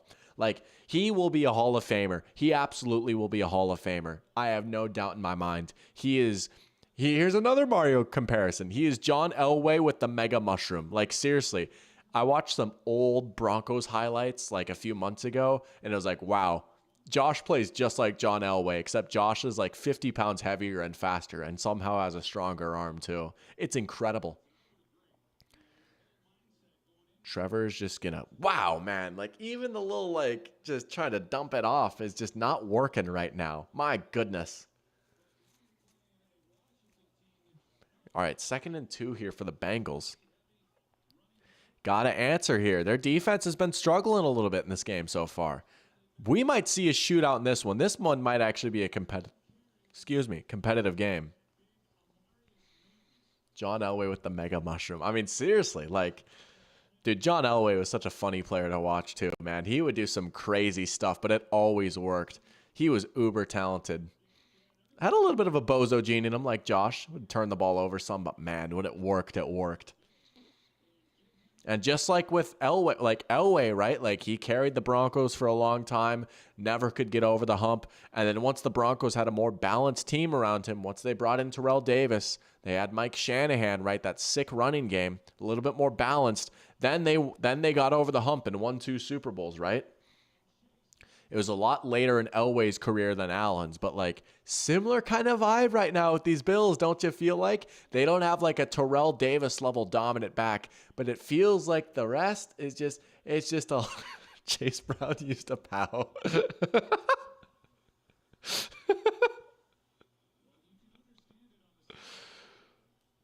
3rd and 2 for the Jaguars. Man, we got some good ground attacks right now though here from both these teams. Looking at the rushing yards graphic, Trevor's just gonna have to chuck it deep, right? And he short-armed that one. Pistol for the Bengals. Play action, Burrow. There's Chase Brown again. All right, not bad. We're gonna switch the computer screen so we can see more of the Bengals commanders too. Yeah. The Jaguars are officially cooked, unfortunately. It was a fun run. Man, June of 2023, was it? Yeah, dude, my years are mixed up already. I'm getting old. I'm not old, by the way, but that off season, that was a fun one. They're just going to throw it away to end the half. The Bills are up 31 at halftime. There's Chase Brown again. Couldn't get it. Good stop for the Commanders. Here we go. We can switch to full view now for halftime, right? I mean, that game is over. That game is over. Derrick Henry and Marshawn really are savants since they know how to pull stars. Yeah, many shock dodges for them throughout their career. Laywell loving it. What would be the equivalent of a shock? Probably a fumble, right? Like, oh, you got shocked. That's so tough. 3rd and 1 here for the Bengals. Bullet Bill would be like, you know what's funny is there's a long story I'll get to in a little bit, but play action. Oh, Eric All holding on. Dude, Eric All looking nice for my dynasty team right now. He's my developmental tight end. Give it a few years, man. Eric All might... This is an extremely niche and weird take right here. Give it 3 years, and Eric All will be the 11th best tight end in the NFL. Just trust, bro. No, but I've always liked Eric All for some reason. I think it was just because, like, I watched a weird amount of Michigan back when he was on... almost ran into the fib. Back when he was on Michigan, I watched a weird amount of their games, and I was like, I like the way this tight end moves. Oh, over the middle. There's Gesicki. Dude, the Bengals really do have like the goated Dr. Pigskin tight end room. I've always liked Gesicki too. And, they can use Gesicki a little bit more in the slot now. It's been nice to see him get involved a little bit, right? Like the Dolphins, like Mike McDaniel's like, oh, you don't block, get off the team, which part of me can respect, right? But like, he's such a unique player. He pretty much is just like an oversized slot receiver. He's like a bigger, slower Wes Welker. But I'm liking this connection that they've got. First and goal now for the Bengals. Burrow's still cooking. You just got to keep throwing it. Is that Chase in the backfield? It is. He's settled down. Burrow will not escape. There come the Commanders. Looked like he might have wriggled his way out there for a second, but the Commanders getting home. Burrow maybe got hit by a shell there. Uh-oh. Is that Trent Brown that's down? It is. Ugh. Or maybe it's Orlando Brown. They do have two guys with the last name Brown at tackle. Gesicki. He did have a good game last week, and he had a pretty good game, all things considered, against the Patriots week 1, right? Nearly had that touchdown. He's a pretty good player, man. Maybe not a conventional tight end, but again, he's just another guy that's like, I like the way he runs his routes. I like how deep a bag he has with like some of these crazy catches. And you know what? He hits the weird, like the gritty, right? The little skedaddle. Like, it's a little annoying when it happens against your team, but it's kind of funny, right? But yeah, Chase has been pretty quiet outside of that big bomb, right? He's got 3 for 58 and a touchdown right now, but back spam green shell, I love it. Oh, there's no better feeling than hitting one of those. And, the other way around is like, man, getting hit by one of those, that's tough. Or even worse, the back spam red. Oh, that's just insulting, right? Like, oh, when you're really like that, you're going to use a red to back spam someone, but yeah. Oh, I'm going to have to get back in the lab with Mario Kart, though. I haven't touched that game in a minute. Let's see how my prize picks are doing. Got to be looking pretty good right now. I can't lie. I feel like, they're not going to add up the Thomas and Shakir until the end. I feel like they're almost there, if not already. I mean, Shakir has so many yards by himself. Oh, yeah, it hit. Shakir has 72. Thomas has 23. Pigskin parlays looking pretty good right now. We're just going to count these all as pigskin parlays, right? A little team effort right here. Yeah, they needed 88.5 yards, and Thomas has 23. Shakir has 72. That is over 90. That's going to be good right there. We only put $5 down on that, but we will take that. 5 on that, then 5 on the Chase fantasy score, which he's close to hitting. We might have a pretty good day today. We'll take our small wins, right? It's a marathon, not a sprint. Trying to get some extra funds for the channel throughout the season. We'll take a good day here today, though. It is Trent Brown. Trent Brown getting carted off, and that is not good news for the Bengals. They put a lot into this offensive line, especially those 2 big tackles, right?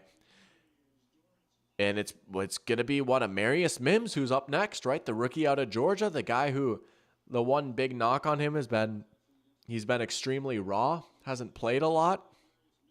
There he is. He's in the game now. This is a fascinating look right here. I don't know how much he's gotten in so far for the Bengals this year, but this is only his second NFL snap. So, man. All right, I'm keeping my eyes on him this play right here. 2nd and goal. The Bengals are backed up after that sack a little bit. How is he going to hold up? Honestly, smart to call a draw right there. I kind of like that play call, right? New rookie comes in at right tackle, dude who hasn't played a lot of football in general, let alone the NFL, right? Commanders defensive ends probably like, all right, let's sack Burrow again, right? It is still 2nd and long. I like the draw right there. The Commanders kind of had their ears pinned back. Decent gain there. Now, what do you call on 3rd and goal? You still have a long ways to go. You've at least made it 3rd and 9, but you still have a long ways to go here.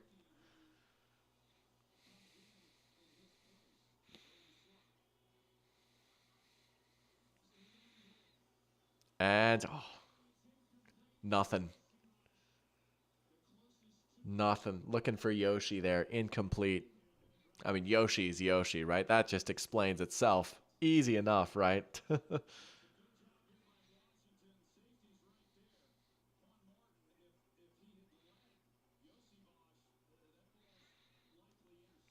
Yeah, not much doing on that play. Another big stop for the Commanders. Wow. Here we go, man. Like, Washington's looking pretty good so far. Jack with a good point that Orlando Brown has Jr. on the back of his jersey. Yeah, it is Orlando Brown Jr., isn't it? Through a red shell. Couldn't find his target though, right? Hit one of the walls. You drift around the corner. You know, that's one thing you really maturing is really realizing those red shells, man, they're not automatic. Can be easy to make them miss you. Can be pretty easy. Man, who started with the ball in this game? I'm trying to remember. It's been so much to keep track of here.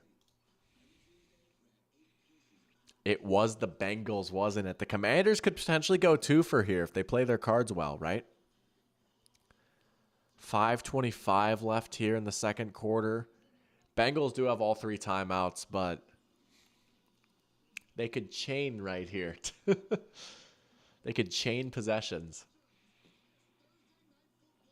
But, the Bengals have been able to move the ball a little bit, but some timely stops from the Commanders, and their run game looks pretty good so far, doesn't it? 10 carries for 53 yards across the board. Eckler with two nice runs. Daniels picking up a few big first downs, and Robinson finding the end zone. Daniels efficient again, 5 for 6, 79 yards. Yards per attempt is looking a lot better today, right? All right. Maybe the Commanders make a fool out of me this year. They are front running, aren't they? Yeah. Yeah.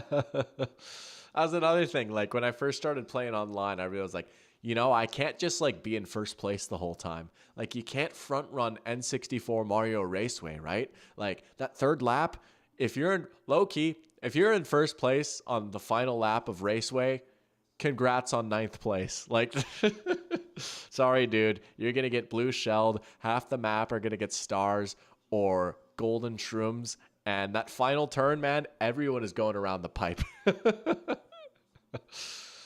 was a lesson I had to learn at a young age. Sometimes it pays to take your time a little bit. Back to football, though. Green Gandalf saying the line for this game was Bengals -7.5. Crazy. Yeah, man. And I say that as someone that probably would have been like, the Bengals probably cover. But not looking too hot for that right now, is it? Maybe we've been a little bit too mean to the Commanders. Dude, it's kind of crazy. I was like, oh, they're losing to the Giants, no question. And maybe, they escaped with that one, and the Giants not having a kicker, like quite literally not having a kicker played a role, but they won. And now here they are up 4 with the ball against the Bengals. Like, the defense has still had some rough moments, but okay, it hasn't been laughably bad outside of week 1. And this offense has looked better than I thought it would. Green Gandalf saying people overrate last season's performances and ranking teams. Bengals are, the heart is blocking it. Bengals are 0-2 for a reason. Yeah, I mean, that Patriots loss was pretty bad, right? Like, that was just a straight up ugly game. What can you do, right? Man, if the Bengals do drop to 0-3 too, that's why you got to take advantage of those opportunities. It's so tough, man. Good tackle on coverage right there. They did barely lose to the Chiefs, though. I did feel a lot better about the Bengals after that game. It's like, okay, they looked very competitive in that game. They could have easily won that game. No way. That's so sick. I literally just saw this movie last week. That's so sick. They've got the Catch Me If You Can graphics for Jaden Daniels. That is awesome. If you guys haven't seen Catch Me If You Can, it's on a few different streaming services right now, I think. I think it's on Paramount Plus, maybe, or Max, one of the two. I don't know. Me and Christine watched that movie last weekend, the weekend before we went to Michigan. Great movie. That was a fun movie. Leonardo DiCaprio, Tom Hanks. That was a fun one. Anyways, if they showed that 2 weeks ago, I wouldn't have understood that graphic. Who wins, September Bengals or December Dolphins? Oh, gosh. That's going to be a 5-5 tie or something like that. That's awesome. The Bengals definitely aren't what they used to be, though, right? I mean, especially looking back at, the team that made the Super Bowl. That defense was honestly so sick. Like, I think it could be easy to forget about at the time because Burrow and Chase and Higgins got all the attention, and rightfully so because their offense was good too. But you look at that defense, Trey Hendrickson, DJ Reader, Jesse Bates, Chidobe Awuzie, I mean, even like Jermaine Pratt and Logan Wilson. Like, that was a really, really good defense, and their defense played out of their minds in the playoffs, right? Like, losing Reader and Bates has hurt this team so much, especially Bates. The defense has just not been the same without Jesse Bates. Big 3rd and 1 right here. And there's a down where you miss DJ Reader, right? Like, he was injured a lot last year too, and their run defense struggled without him. And now, I mean, it's just they're like they've been trying to like replace some of the guys they let go with the draft, right? Like, Dax Hill just hasn't developed into a guy. Miles Murphy hasn't really developed into a guy yet, right? Like, you know, it can be hard to just keep the band together forever. And I credit, like, the Bengals have tried to draft their replacements, but it's just hard to hit. It's just hard to nail every draft, right? But that's kind of what you got to do if you really want to keep it going. Daniels play action. He's got time. Wants to go downfield. Now he's going to take off. And, man, he just slips out of there. He slips out of there. He's tough to get, man. Man. Jack says December Dolphins since they aren't the January Dolphins. 5-5 got to be a scoregami. Oh, yeah, for sure, right? That'd be hilarious if it wasn't.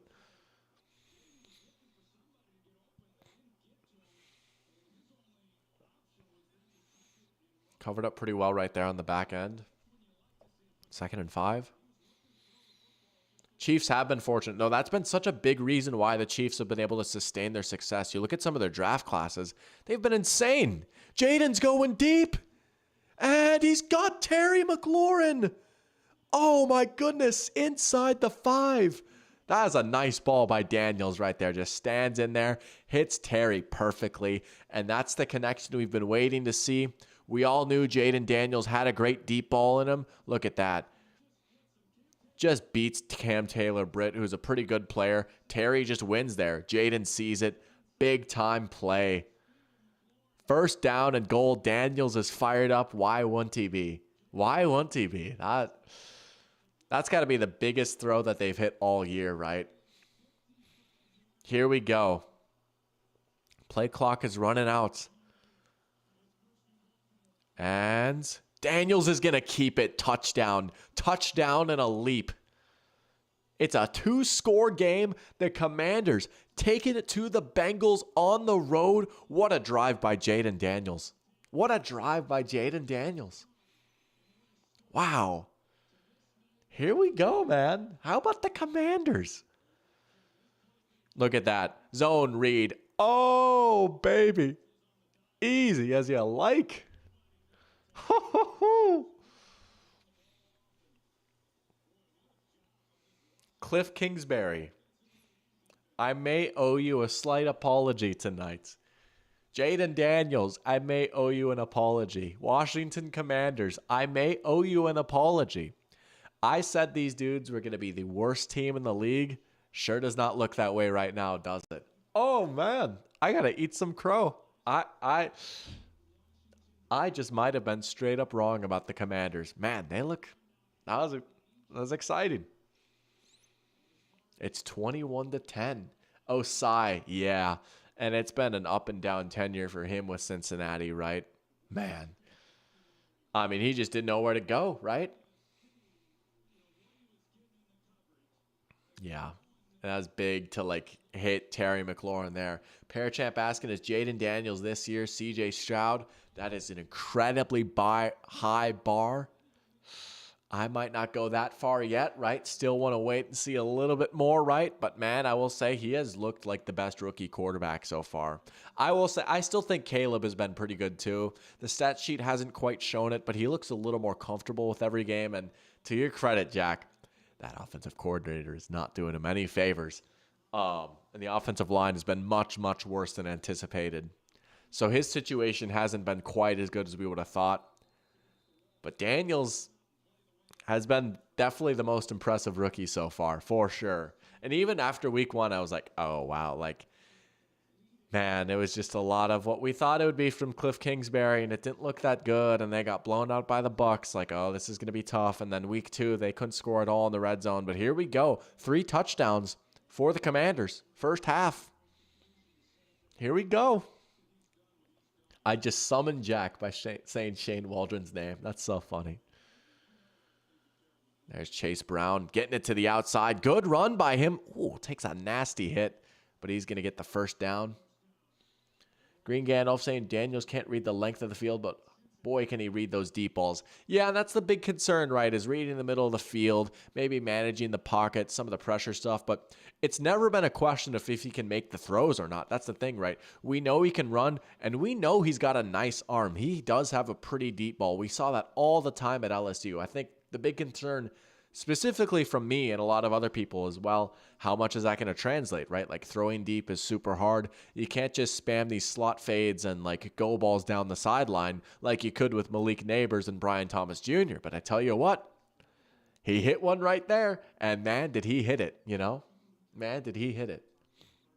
Got to go back to Jack's comment about the Seahawks drafts. Yeah, they have been drafting well, and that was not a thing for a while. They had a run with some poor drafts, but they've turned it around a little bit. They've had some great drafts recently. And, you know, that's the other thing, right? Like, if you do have a few good drafts, you can turn your team around pretty quickly, right? Now, it's tough to be good for like 10 years, but look at the Seahawks, look at the Texans, look at the Lions, right? Look at even like the Bengals. Like, you have a few good off seasons, man. Like, it's not like a rebuild should be taking 5 years, right? Like, man, if you're in like year 3 of a rebuild and you've shown no progress, wow. If you're in year 3 of a rebuild, you've shown little to no progress. I'm sorry, man. That's a skill issue. That's just a skill issue. But Jack saying he can't believe Mike Macdonald hasn't won Coach of the Year yet, considering he has the best winning percentage in NFL history. Some are saying he indeed does, right? He might be goated. Game solved with a random unrelated question. Is it possible to draft a quarterback, 2 receivers, and 5 offensive linemen, 3 cornerbacks, a head coach, and an offensive coordinator in the same draft? You know, might be hard to get the coach and the coordinator in the draft, but you know what? You could try. I mean, shoot, who would you want to draft? Try and draft Bill Belichick? Green Gandalf saying, yeah, look what happened to the Russell Wilson Seahawks once modern defense, or just Russell Wilson, once modern defense is adjusted to those deep throws. If you can't read the middle of the field, it is incredibly tough to be a good quarterback in the NFL, straight up, right? And that's been the big thing with Bryce Young, who perhaps he was the problem a little bit. Maybe just a little bit. I mean, you see him like trying to like jump when he throws over the middle of the field. It's like, yeah, that's pretty rough. But yeah, that's pretty much like the new defensive style has killed Russ's career. It really has, right? And now he's not even playing on his new team. Oh, the Jags game is back up. They're in the red zone. There's Jamar Chase. All right, well, that game is back. Let's go back to multi-view at least, but there's a big catch for Jamar Chase. Oh, look at that. I hit B. It goes straight into multi-view. That's nice. Jack got clowned recently for saying Russ had limitations to his game, but some Seahawks fans don't want to admit it. Nah, you're right, dude. You're absolutely right. I agree with you. Here we go. There's no way the Jaguars have another magical comeback in them, do they? 1st and goal for Jacksonville. Meanwhile, the Bengals have kind of got a score here. Touchdown, Jaguars. Uh-oh. Here we go. Look at Burrow kind of throwing a block for Zach Moss right there. 1st down, Bengals. Touchdown, Jaguars. The cat teams are going crazy right now. Hang on a second. Benton Strange finds the end zone. And now it's only a 24-point game. Technically a 3-score game. You can trade draft picks for a coach. Very true, Sam. You're absolutely right. Shoot. Since all they want to trade for Bryce Young, I don't want to deal with another undersized QB. Yeah, no, I get that. Kick is up and good. The Jaguars are now only trailing by 24. Here come the Bengals on the other drive. We're back to 2 games at once. Scott Hansen, Kevin Harlan, whoever you want to say it is, we're back to double football. Here we go. The double box. Unpopular opinion. Hackett accelerated Wilson's decline. Oh, I mean, Nate Hackett did him absolutely no favors, right? And like, Russ still wasn't great last year, but he was much, much better with Sean Payton. Like, it's not even close. Like, the Broncos were actually like a semi-competent team last year. They were in the playoff hunt until like December, right? Like, they still weren't doing a whole lot on offense, like pushing the ball downfield or like being a real threat or anything, but like they were at least a little bit more efficient. No, Hackett absolutely did him no favors. I'll tell you that. Game still has no faith in the Jags. This is like the Broncos scoring 2 touchdowns against the Dolphins in that 70-20 game. I mean, yeah, realistically, right? The game is still probably over. But you know what? I'm okay. That scared me more than anything. I was trying to like pump up the crowd and then my fingers banged up against my desk. But come be delusional with me, you know? It's a little bit more fun. You're just the right amount of crazy. It's a little bit more fun. But quad box adding Smash and Mario Kart, that would go crazy. Trying to do both at the same time. I don't have my Wii down here right now or my Switch. But that a Smash stream would be fun too. There's Eric. Oh, lunging for the first down. Did he get it? I think he just got it. Good hustle by Eric All right there. That's a Dr. Pigskin all-star right there. Eric All Jr., baby. Let's go. Russ was never the same after the hit on his finger. Yeah, that's right. The finger injury. Remember like his cryptic tweets about his comeback? Yeah. Oh, Russ. Missed that, Russ. Who do I main in Smash? Great question. I have been the main of this character since I first started playing Smash. My neighbor had Melee on his GameCube, and we played that game so much. And ever since then, I've always mained this character. So since I was like 9 years old, I'm a Samus main all the way. Just good old Samus. Every single Smash, Samus is always my main, no matter what. No matter the meta or anything like that. Or like whoever's like... And I feel like Samus has been pretty consistently good throughout like all of the Smashes, right? But nah, I love me some Samus. I go crazy with Samus. I can't lie. They're going to give it to Zach Moss there. First down. They do have 2 timeouts so they can stop the clock. I will say for Ultimate's the one I've probably played the most, right? Besides Samus, I use a lot of Cloud and Ultimate too. But I haven't played Smash in a minute. I might need to come back to that game at some point. But you're a Ness main? Oh, that's awesome. Oh, me and Ness go way back. PK Fire. PK Fire. Oh, and that baseball bat of his. That's funny. Laywell's best friend mains Ness. You know who else does? Funnily enough, this is related. Joe Burrow mains Ness, which I just think is hilarious. Joe Burrow is a Ness main. True story. You can look that up. They talked about that a few years ago.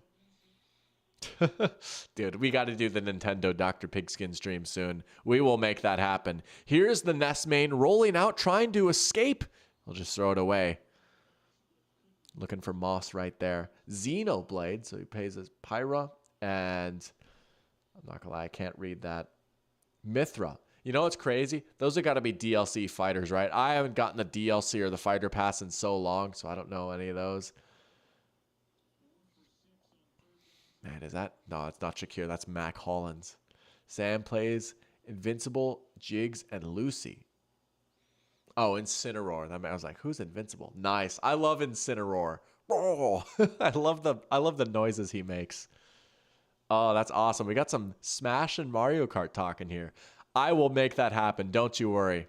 Looking for Chase. Did he catch that? Might have hit the ground. Incomplete. Oh. Bengals are going to have to kick. Do I hear some boos in Cincinnati? Yeah, that's not a catch. Josh will just hand it off. Yeah. Still will be a 1-score game after this field goal, but man, Commanders looking good. They'll get the ball back to start the second half. They do have 1 timeout if they want to get greedy. I don't know about that, but 2nd and 7 for the Bills. We'll see about this McPherson kick. Captain Falcon, Kirby, and Sonic for pair champ. Oh, I've got some good memories with Sonic. Ask other Jack Gothberg, when he comes in here. Next time Jack Gothberg is in stream, ask him about Sonic Speed. Oh, that's awesome. Captain Falcon's fun too. When you hit a Falcon punch, that just feels so good, doesn't it? Titans, Dolphins in prime time. We will be there, though. Don't you worry. Don't you worry. We will be there for prime time Will Levis versus Skylar Thompson. It's probably a good thing that there's another game going on that night, though. This is one of those moments where it's like, all right, the doubleheader might be good. Because I tell you what, the other game, oh, that's a juicy looking steak on my plate right there. Hand off to, I still almost say Dalvin Cook. That's James cooking. Man, he's running wild. Churning yards out. So much for a quiet game for him, right? Got 8 for 34 now and a touchdown. Kirby. Yeah, a lot of people use Kirby, right? Kirby's like the OG Smash player, right? Like back in Smash 64, right? Kirby was so good. Game solved asking, do I think that Mahomes will have an Eli Manning, a quarterback in the NFC who he loses to in multiple Super Bowls? If so, then who? I don't know about that, and I don't want to be disrespectful to this player because I honestly think that they're better than Eli Manning, but I do think it's kind of funny how Mahomes like seems to lose to him. Honestly, the closest thing he has to an Eli Manning right now is Joe Burrow. And again, Burrow over Eli, right? Obviously, and like the Bengals have never won a Super Bowl or anything, but like the fact that like one of the very few Mahomes playoff losses was against Burrow's Bengals, and the Bengals always have like either played the Chiefs close or beat them in the regular season too. Like Burrow has been by far like the best or the winningest QB against the Chiefs, I guess. You know, Allen has definitely been the better, you know. But I would say that I mean, it's hard to imagine like another Eli situation happening, right? Could you imagine if like I don't know. I'm trying to think of a good comparison. Like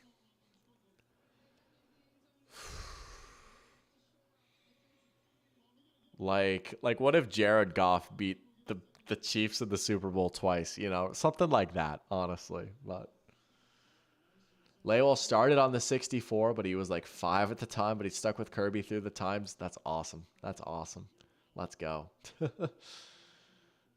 Geno Smith is Jack's answer. Classic. I mean, hey, that would be pretty crazy, wouldn't it?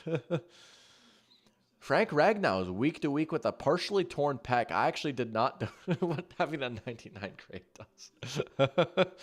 Yeah, he just like broke like cosmic football law, I guess, right? That's Meanwhile, the Bills are still marching. Have the Bills been stopped once on offense yet? Are they going for another perfect game? Remember their perfect game against the Patriots in the playoffs where they had a touchdown on every drive? They're in that territory right now, aren't they? Leywell watched Tub Frog's recent video about Eli and his clutch numbers. I'll need to watch that. I haven't watched Tub Frog recently. I might need to get into that. 2nd and 10 for Allen. Oh, look at he's going to step up. Oh, the nice fake. And he slides. I saw a tweet. I can't remember who it was. It might have been Ben Solak or Derek Klassen. But I think it was Solak. It sounds like something Solak would say. But like Allen's fakes, like you can like see him like fighting the voices telling him to throw it across his body. Like he has been better about like those silly silly interceptions, right? Like he has been much better about like limiting those turnovers and those silly mistakes that he's sometimes prone to doing.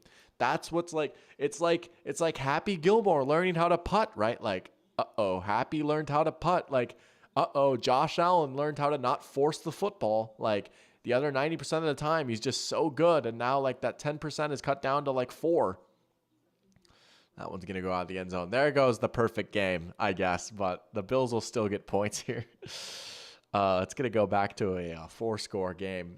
37-10. A beatdown, to say the least. You know, I had at the beginning, right, the good place, the bad place, and the ugly place. A little play on the good, the bad, the ugly, and the good place with my whole Jaguars lore, right? And the Jaguars were supposed to be in the good place. And I was like, well, they might be in the bad place, and then the Commanders are in the ugly place. Nah, man. The Jaguars have been demoted from the bad place. They have been demoted to the ugly place. Man. Pair Champ with a good question. Who's more clutch, Stafford or Eli? Probably Eli because of the 2007 Super Bowl. I mean, one of the all-time great performances, right? Like, not even like he put up eye-popping stats or was unbelievable in that game, but just some of the plays that were made, right? Not only the helmet catch, but the fact that Eli was able to escape that sack and make that play in the first place. Jack is saying Eli for sure more clutch. Like the second or the fourth quarter numbers that he had in 2011 were insane. Here's what I'll say though. Maybe this is just Mr. Stafford fanboy. I would probably lean Eli.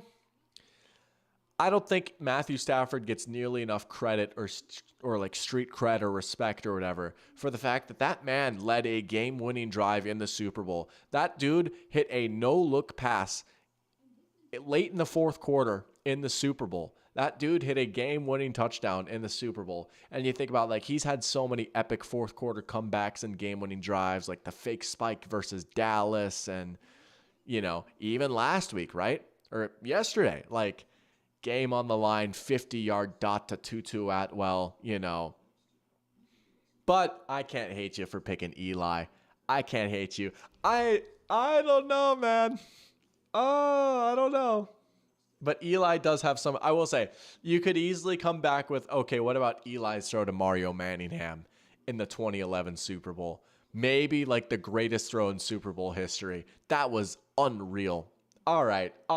Yeah. I think you could go either way, though. But yeah, Eli has a very strong case. Green Gandalf with a good point. His more clutch only because the contrast to his normal play is so stark. He seems to like level up a little bit more, right? King Barrelmaker saying, honestly, the fact that the Lions made the playoffs at all during the Stafford era says a lot about him. Their best coach during that time was Jim Caldwell, who was mediocre at best. Yeah, I mean, they had no run game, right? They had that however long streak they had where they literally didn't have a guy rush for 100 yards in a game, right? And even after, like, yeah, you had Calvin for a little bit, right? But, like, Calvin wasn't there forever. And honestly, some of Stafford's best years with Detroit were after Calvin left, right? Like 2016, the first year without Calvin, they made the playoffs that year. So, yeah, I mean, I've always been a Stafford guy. Laywell asking if Eli's a Hall of Famer. In my opinion, no, I wouldn't put him in. But I do think he has a shot at getting in, right? I mean, the 2 Super Bowls, playing for New York, being a Manning, his 2 Super Bowl wins coming against Tom Brady and Bill Belichick's Patriots too. Like, I will say the legacy part of it, he checks in that, like, the Super Bowl wins and just like he's a very memorable player, right? The whole, like, can you tell the story of the NFL without this guy? Absolutely not. He's one of the most important players of the 21st century. However, there's a lot of years where he was not top 5 to even top 10 in my opinion. Like 2011, he was legitimately good. Like 2011, he was probably one of the five to like 8 best quarterbacks in the league that year. Most years though, I personally wouldn't vote him in. I wouldn't consider him one. I do think he's going to get it. I'm not going to be like mad about it or anything. Like, okay, like he's a very important figure in NFL history, right? To be a Manning, to be Peyton's brother and like not be a complete disappointment or be crushed under those expectations. All right. I respect it. You know, he seems like a funny guy. So I have nothing against Eli, but for the integrity of the hall, right? If I was a voter, I don't know that I would do it. But I'd understand. Second and 1 for the Jags. They're just playing for pride at this point, right? There's Christian Kirk. This is a I love football type of drive right here, man. You really gotta love football to put in the work on this drive right here. Man, that clock is ticking too. I mean, the Bills have been chewing up a lot of the clock, obviously. Game's gonna be wrapping up here soon enough. Halftime now still for the Commanders and Bengals. Jack loves the clock it. That was awesome. How about was he a rookie when he dislocated his shoulder but still hit the game-winning touchdown against the Browns? That was pretty awesome too, right? I mean, he's had so many great moments. Down goes Trevor. Sack for the Bills. I will say, if Eli's a Hall of Famer, Stafford better be in the Hall of Fame. That's what I'll say. I need Stafford and Canton. I will personally make sure that happens. Dr. Pigskin will have a vote. Could you imagine? You know what's funny? One of my professors at UGA actually was a Hall of Fame voter. D. Orlando Ledbetter, who is a part of the Pro Football Writers of America. He covers the Atlanta Falcons for the Atlanta Journal-Constitution. He's been doing that for a very, very long time. He is a Pro Football Hall of Fame voter. And he was telling us about how they were having the Richard Seymour discussion one day during class. I was like, oh, that's awesome. This dude gets to vote on whether Richard Seymour makes the Hall of Fame or not. That's so sick. Green Gandalf asking, but now that football is in full swing, I'm curious if you have a favorite football podcast show or commenters or analysts. Oh, I've got a pretty strong rotation, right? I will say my all-time favorite football podcast ended this summer. It was so sad. I loved the Around the NFL podcast so much. Oh, that was one I listened to every single episode. It was appointment listening for me. I love them so much. They've broken off into 2 different shows now. 2 of the guys got let go by NFL media. But Heed the Call is on Underdog. Dan Hansis and Mark Sessler, they've got a big rotation of guests. I like that one. It's not as good as the original, obviously, but that one's pretty fun. I do like that. I like Mina's podcast a lot, especially during the season. She's got good guests, and that one's usually good for like the more deep divey stuff, you know. I like Stay Hot a lot. It's very Zoomer. It's very Gen Z, but it's 3 TikTokers, Matthew Sponauer, Theo Ash, Blade, and Kirk. Those guys are pretty funny. I like that one a lot. I think Stay Hot has moved into first place for my podcast rotation. I listen to pretty much every Stay Hot episode.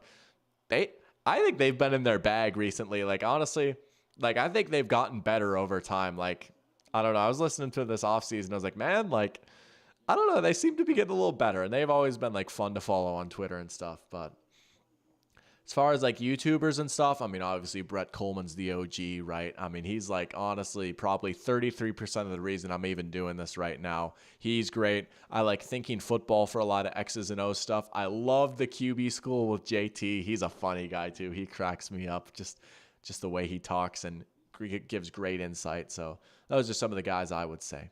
Laywell's heading out, but thank you so much for joining me. Saying he's going to have to call it. As always, great stream. Thank you. Catch you guys next time.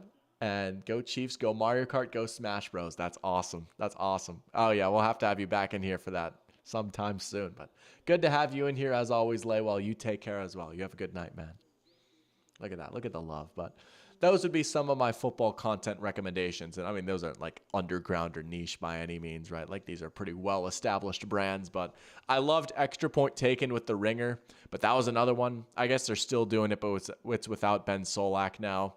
I loved his chemistry with Sheil Kapadia, right? Sheil's like a bit more traditional, like beat writer journalist type, bit older. And then you've got the hyper energetic 26-year-old in Solak, and their chemistry was just so funny. They'd disagree on stuff, but like, I don't know, they were fun to listen to. But that's no more. Ben's kind of doing his thing at ESPN now. I said on a stream like a month ago or something, like, feels like there's so much turnover in the football content world this year. Just like guys changing employers, podcasts ending, stuff like that. Let's see, what else do I like? Those are the big ones, honestly. That's usually, that's my rotation right there. Jack saying JT looks so much like Kyle Shanahan. I can see it a little bit. I can see it.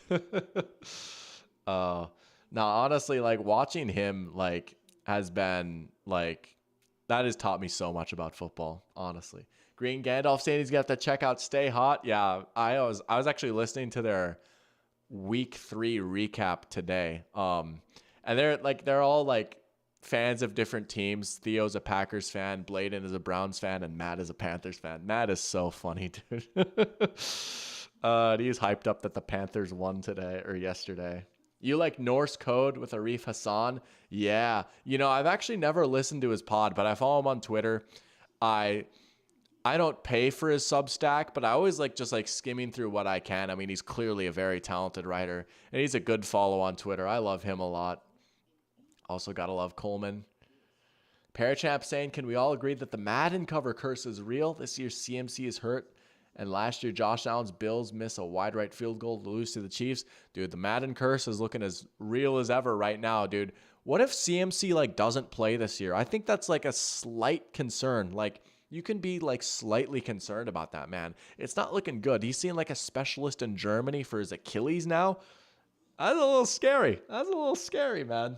I don't like the sound of that, to be honest. I mean, how about Madden curse? Look who was on the Madden 19 cover. Yeah. That's a curse right there, man. What else is there to say? Peyton Hillis. I mean, yeah. Mahomes did win the Super Bowl and he was on the cover, though. That is true. He did get injured, but then he came back and won the Super Bowl. It doesn't happen every year like it seemed like it used to, right? But it is a very consistent thing. And also, holy crap, Austin Eckler with a big return right there. That's crazy. Austin Eckler on the return. The Commanders are cooking. Austin Eckler using the spear again. I mean, look at that. Look at him go. Yeah, Antonio Brown. Yeah, I mean, that's like the ultimate one, right? How about, like, didn't Vic break his leg after being on the cover? Ray Lewis got hurt after being on the cover. Vince Young was on the cover. My goodness, right? Yeah, that was crazy. Why do I still have the sound on for this Jaguars-Bills beatdown? Yeah, Mahomes does have that black magic, right? I mean, just like he is inevitable, just like Brady and Belichick were, you know? Man, it's hilarious to see the Chiefs become the Patriots, isn't it?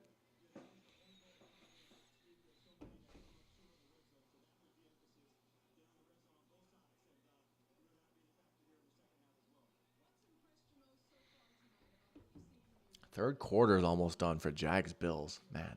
Richard Sherman was on the cover, and he still had a pretty good career after that, right? Yeah, I do remember that. Was that Madden 15, right? He was like almost like hitting the Heisman on that cover.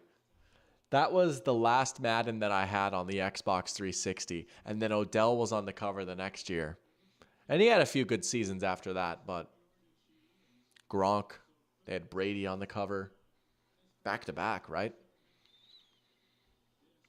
Oh yeah, Brady and Mahomes shared the cover. I forgot about that. That was the first Madden that I didn't buy. I've been proud to be on a Madden embargo for these past few years. I'm still playing 20 and 21. Now I got NCAA too, but Daniels will keep for the first down. Man, they have been like pretty darn good on offense, I gotta say. I really gotta say, man. Little play fake right there. Just hit the whole first down. Easy. Man, they're talking about Daniels taking hits, you know. He's done a decent job of avoiding that, though. I am with you, though, Green Gandalf. You do get a little nervous, right, when you see him take those hits. He took a nasty one week one, but he's avoided them for the most part so far. It's not happening every week like it was in college. Just Looney Tune stuff, you know, right? We got, hopefully I say your name right here, Muhilan, coming in here. Welcome to the stream. Saying just a bit of feedback for my videos. Stop doing 2 intros. You do a nice cold open, then after the transition, you just repeat everything you said on the face cam. Hey, I'll have to take note of that. Can never complain about any feedback, right? Always trying to get better at this, so I appreciate it. But welcome to the stream. Good to have you in here. Jack saying when Sherman was on the cover, we won our second Super Bowl in a row, 31-28. Yeah, that is what happened, wasn't it? That's exactly what happened. I don't think that anything else could have possibly happened in that Super Bowl. That's crazy. Daniels will get out of bounds right there. 3rd and long, Bengals have to hold them to 3. Even if they hold them to 3, right? You're still looking at a 2-score game. But, I mean, it's better than going down by even more, right? Basic math.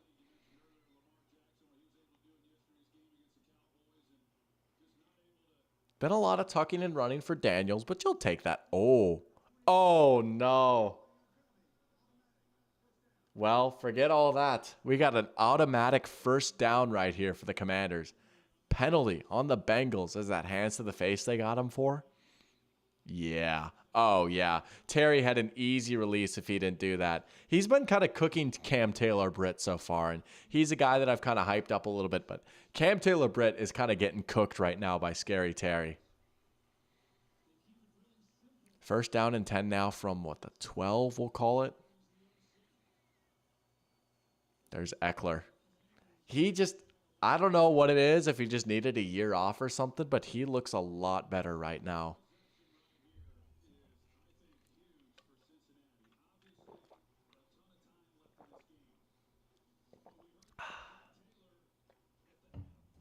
Meanwhile, the Jaguars are back in the red zone. They're going to pad the stats a little bit. All right. And they're showing the Commanders. Oh, did they just get a first down to Benjamin St. Just? Might be the greatest DB of all time. Oh, Benjamin St. Just. He might have the greatest name of all time for a DB. We'll say that.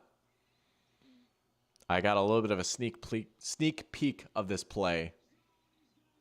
They're going to call him just short. Here we go. We got a little look ahead on the tiny screen. We've got two angles of the Commanders-Bengals game right now because they've got the multi-view on the Bills-Jags, and I've got the multi-view on YouTube TV. Meanwhile, we have a false start for the Jaguars. Why can't you be normal, Jaguars? Why can't you be normal? Robinson won't get it.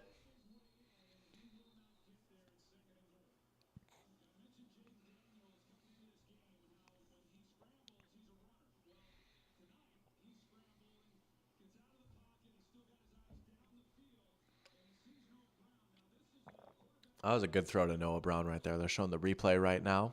Again, keeping his eyes downfield. That's been the concern. Oh, play action. Is that a big man touchdown? Oh, are you kidding me? That's awesome. Who was that? We got a big man touchdown. Who's Scott? Trent Scott? Oh, that's awesome. Play fake. He just leaks out. He almost dropped it. The Commanders are fun. The Commanders are fun. Kami's doing what the Lions could never do. Oh, man. That's amazing. Jack St. JD's first touchdown passes to a Fanny. Well, that's technically his second. He had one to Terry, right? Or am I crazy? No, that was not a touchdown to Terry McLaurin. Was that seriously Jaden Daniels' first touchdown pass? It was. Great Scott indeed. The Commanders are going crazy right now. Meanwhile, Christian Kirk drops a pass. What else is new? Granted, that would have been a tough catch to make, but Trevor gets crushed by Ed Oliver. You feel like the Bills might pull their starters soon, right? I mean, if they get a stop right here, why would you put Josh back out there, honestly? We might be seeing backups here soon in Buffalo. It's 4th and goal from the 12 for the Jaguars.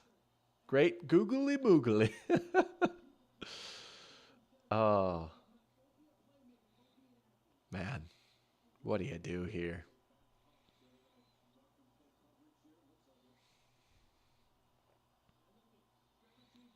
Man, they're like confused. Oh, it's another false start. My goodness.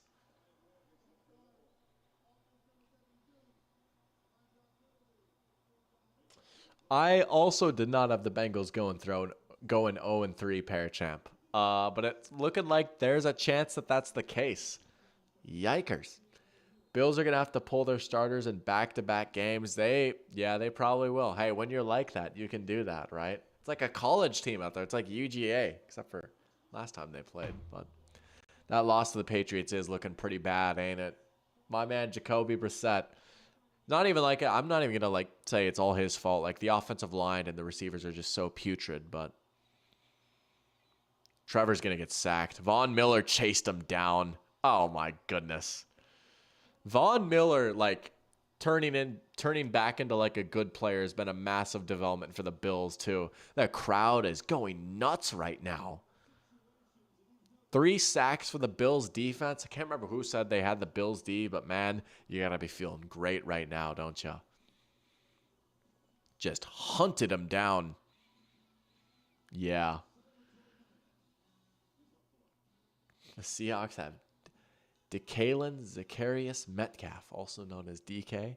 He got us a big score so we wouldn't lose to the Pats too. Yeah, no, he's come up big now these past few weeks, hasn't he? Been, kind of telling the world, hey, I'm still a very good player. Gino been balling, but yeah, that was a close game though, but the Patriots, man, how about them getting kind of like blown out by the Jets? Aaron Rodgers looked pretty good, didn't he? Might be something to watch. I don't know. He keeps playing like that. The Jets have a pretty good quarterback, I gotta say. I'll be streaming a Jets game in a few weeks, that's for sure. Week 5, Jets-Vikings in London. You best believe I'm getting up early for that game. I'm going to make myself a nice breakfast. I'm going to make myself some coffee. We're going to sit down. I'll go watch a little bit of proper NFL football in the morning, yeah? We'll go watch a little bit of Vikings and Jets, yeah? I promise I won't do that British accent the whole game, yeah? But I'm fired up for that one. Aaron Rodgers versus the Vikings all over again. Come on, you Vikings! Oh, I have too much fun with those British games, don't I? I did that last year, too. It was the Jaguars and Falcons in Andy's room, the Toy Story game. I wonder if they're going to do the Toy Story game for the Vikings game. I hope so. I want to see Toy Justin Jefferson. Here we go. The Bengals are still running the ball pretty well. It's not like their offense has been completely stymied, right? They've had their fair share of good plays, but they've also, they've just had some of their drives crash out a little bit.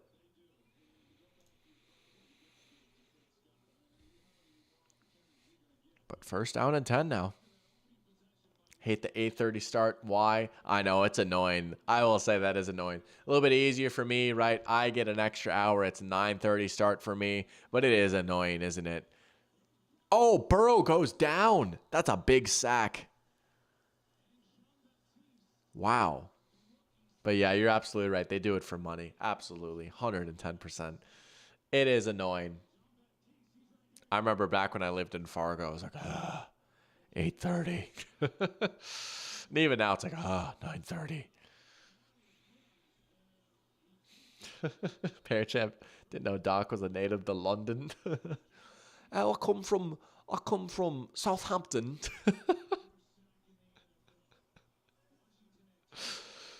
Second and 16 for the Bengals. Got to get some yards back after the sack. There's Eric all again. Do I have him in both of my Dynasty leagues? I hope so. I know I have him in at least one. I'm going to double check that right now. I think I have him in both. Or do I have him in the one that I didn't think I had him in? Am I going crazy? Okay. Yeah, sick. I love me some Eric Hall. Doc, don't grunt like that. You sound like Shannon Sharp.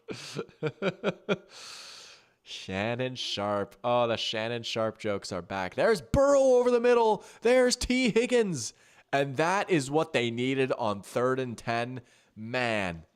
Oh, if you're the Bengals, you really could not punt the ball back to the Commanders right there, right? Their offense is rolling. And there you go. Just an inbreaker past the sticks for T. Higgins. We've seen that time and time again. Bengals and Burrow aren't necessarily the best at attacking the middle of the field, but that's what T. Higgins can really do, right? Getting that bigger possession receiver. Only 2 catches for him so far, but that was a big one right there. And the cries of T are back. Michael saying the Commanders game is amazing. Welcome to the stream, Michael. Good to have you in here. Yeah, we've got a good one right now. Burrow trying to escape some pressure. Kenny creates. Oh, that was almost nasty. That was almost nasty, but he couldn't quite put the throw on him. But good to have you in here. Yeah, we do have a pretty good one right now. We got some points. How about it? Haven't been seeing that for all these games, but Burrow navigates the pocket well there. That's just a tough throw to make going against the grain. Very tight window, right? You have to put that in the exact perfect spot. That's just a great play by the defender, actually. I don't know who number 4 is. I'm lacking on my number game sometime, but just got his hand in there. That's a great play by the defender. Was that St. Just? No way. They got to hurry up and snap this ball. Oh, no.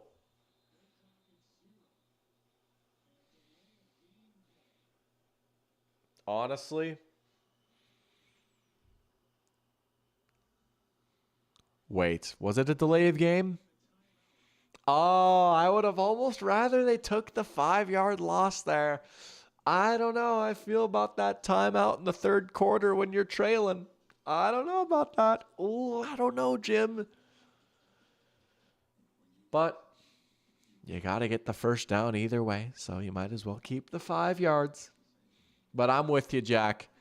I probably would have taken the delay of game there. You trade the 5 yards for the timeout. Man, you might need that later. You might need that one later. But we'll see what they've got cooked up here. I guess we can go back to the slaughter. It's 4th and 3. Did they take Josh out? I think they did, right? Well, I guess it hasn't shown.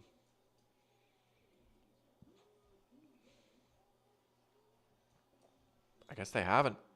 Interesting. Well, at this point now you can just hope that the Jaguars do the hard part for you and just kill more or less clock on their own accord.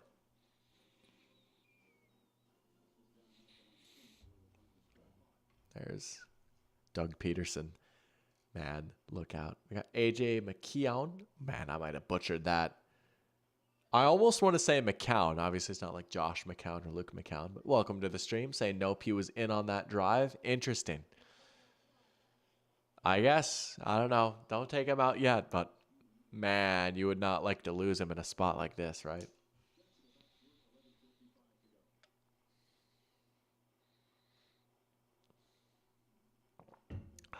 Oh, both games are in a commercial now. That's so tough, but oh, my allergies have been going crazy. That's better. I don't know what it is. I feel like most people in Georgia, they have allergies in the spring. I have always seemed to have fall allergies. This was a big thing for me last year, too. I looked, it was like some sort of hay thing or something like that. I don't know. There's a certain type of hay in Georgia that I guess my nose isn't used to. Who knows? But let's go back to the real game here. Let's go back to the actual game. AJ saying speaks for fellow Bills Mafia, sit Josh Allen. Yeah. I mean, at this point, right, like Jaguars, this drive will probably take some time off the clock, ideally, unless they go 3 and out. But either way, that's got to be his last drive, right? Take everyone out. Allergies do suck. Yeah, valid. There's T. Higgins again. All right, that gets a lot of yards on 2nd down. Now you can maybe go back to the run game if you want on 3rd down. Has been working fairly well between Chase Brown and Zach Moss for the Bengals. I didn't even realize they're talking about Baton Rouge. How did it take me this long to realize this is the battle of LSU quarterbacks? I did not even think about that. Not only that, LSU quarterbacks that transferred to LSU and won Heisman's at LSU. That's crazy. Fall allergies. Yeah, welcome to the club. We got a nice little fall allergy army. Look at that. They are going to run the ball. There's Zach Moss. He's been nice. He's got to be going for like at least 4 yards a pop here, right? 9 for 53. That's 5.9 yards a carry. Chase Brown is at 8.3 yards a carry. Yeah, this Bengals run game is honestly looking pretty good right now. They're down 2 scores, so you can't consistently do it, right? Which is tough, but like you get yourself into 3rd and 2, you can absolutely turn to it. 6.7 yards per rush as a team. That's pretty good. Burrow has been throwing it fairly well, too. They've been checking it down a lot more, though. Outside of that big play to Chase, we haven't seen as much of the vertical passing game here. But Chase still 4 for 80 and a touchdown. Whew.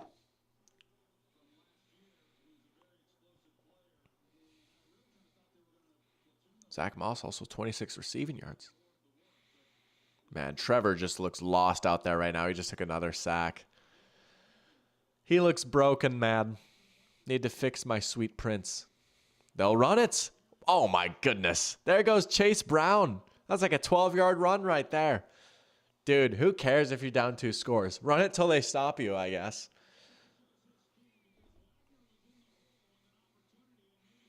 Look at that. Just get in the corner. 6.2 yards per rush. That is great, isn't it? Yeah, almost like the Bills on the other game.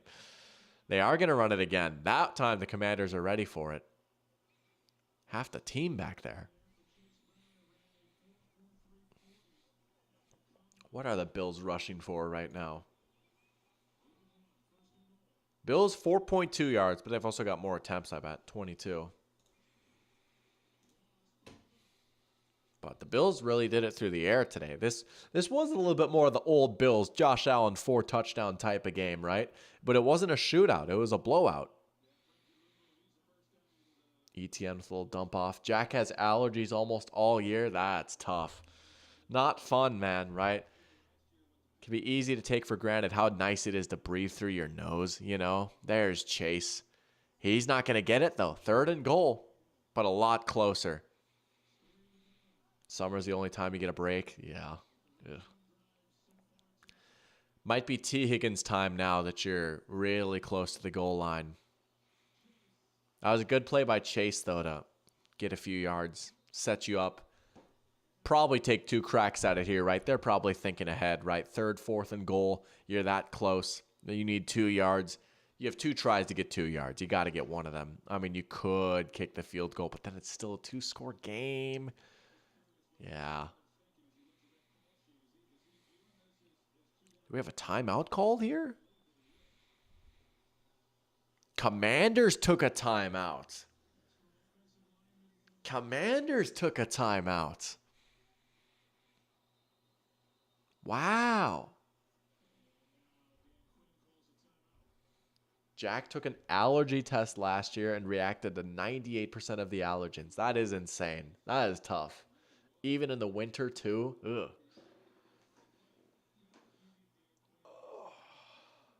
Was that another Shannon Sharp grunt right there? Still haven't seen it. I've been able to avoid it, thank goodness. Wow, I guess Dan Quinn did not like what he saw out there. All right, here we go. Big 3rd and goal for the tiny mini view for the Bengals here. Let's see what they got. What have you cooked, Zach Taylor? Oh, he wanted to. Oh, did he catch it? I don't think he got both feet down. Oh, that's crazy. They just showed a sick, well, not a sick play, nearly a sick play, and then they cut to commercial because it was ahead. But now we're going to actually see the play uninterrupted. Looked like he wanted to go to Yoshivas out in the flat for his first read. Wasn't there. Looked for Higgins, and he was out of bounds. That was nearly an unbelievable catch. You got to come back and go for it, right? One. Yeah. No catch. That's tough. That was almost an unbelievable grab, but a good job by that Commanders DB to just shove him out of bounds, shove him onto the chalk, right? All right, he beat you. He caught it. Hey, St. Just making the play. Here we go. 4th and goal. Bengals really got to have this one. It's still the 3rd quarter, but man, you got to capitalize here. You move the ball down this far, you got to have it. Oh, that was nice. Yoshi with another touchdown. Dude, he's been kind of nice. He's been kind of a touchdown merchant so far, but he's been not bad. A nice little double move. He had to jump up for that one, but he comes down with it. Did he break the plane? Yeah, he did. Touchdown. Good job to just like work the ball back towards the goal line. He probably didn't have it right away. Yeah, if he didn't do that, he wasn't scoring. Yeah. Oh, he just hits him with a little zig right there. I abused that route so much in NCAA 25. It's so broken. That was nice right there. Not the best ball by Burrow. He had to go up and get that a little bit, but a good second effort by the receiver to just kind of work the ball back towards the goal line. We got a flag down now on the PAT. Was that going to back the Bengals up? Oh, it's a false start, so it's not going to back them up that much, but still, it's something, right? You got to hit this to make it a one-score game. Man, they got to hit this, right? 3 touchdowns for Yoshi this season. He had 1 last week. Nah, he's been nice. He's another guy I got my dynasty team. He had a crazy RAS out of Princeton, too. It was like 9.87 or something like that. Good athlete, honestly. Oh, he barely snuck in the PAT. Oh, man. Jack. Oh, you're funny, man. Never change. Green Gandalf saying they say football is a game of inches, but that was only 1 inch. This dude says story of my life. That's awesome. Oh, this chat cracks me up, man. Oh, I have a blast. Well, you know what? Josh Allen is out of the game now. Is that Mitch Trubisky in?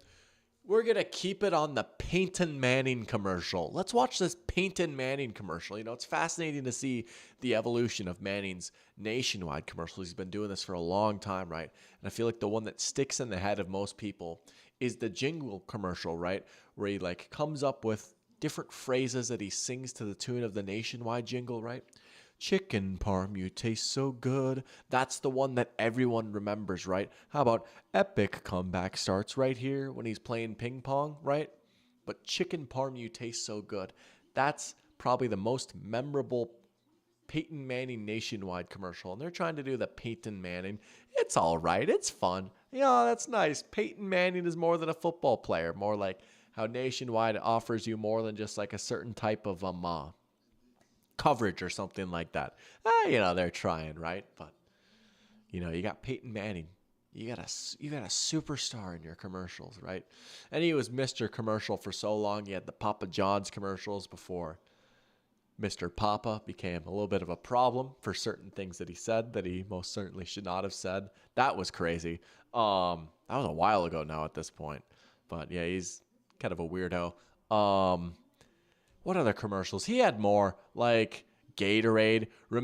Okay, here's a throwback. Remember Zig-Tex, the Reebok shoes? Remember when every fourth grader had those in 2011?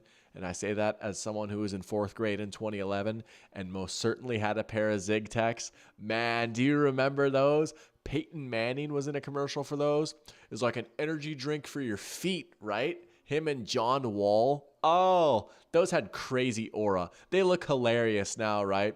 But the Zig-Tex had insane aura back in 2011. Oh, I remember my Zig-Tech pair. I had the ones that Peyton Manning wore in the commercial. That's awesome.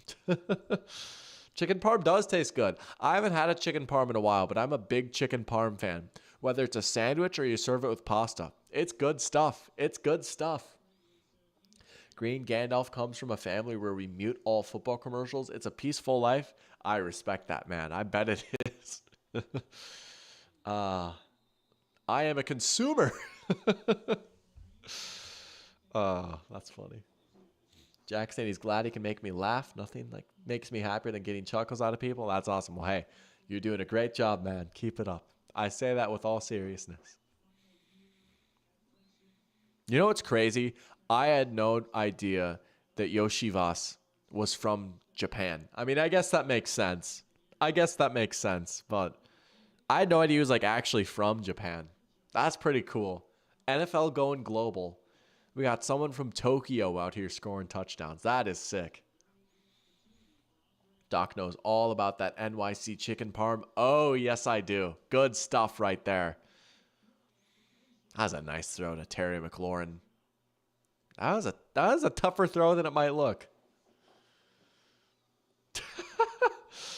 Did Papa John really kiss Peyton Manning after he won the Super Bowl? That's crazy. I'll have to go back and look at that. Kissed him on the cheek. Wow. Seems to be a trend. Quarterbacks getting kissed on the cheeks recently. Kissed on the cheeks sounds crazy.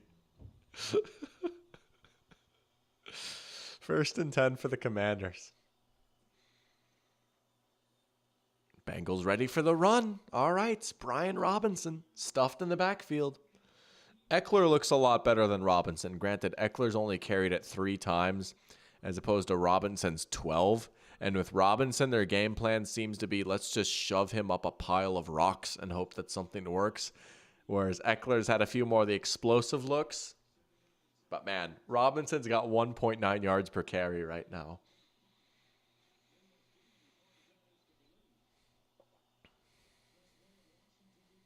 Pistol.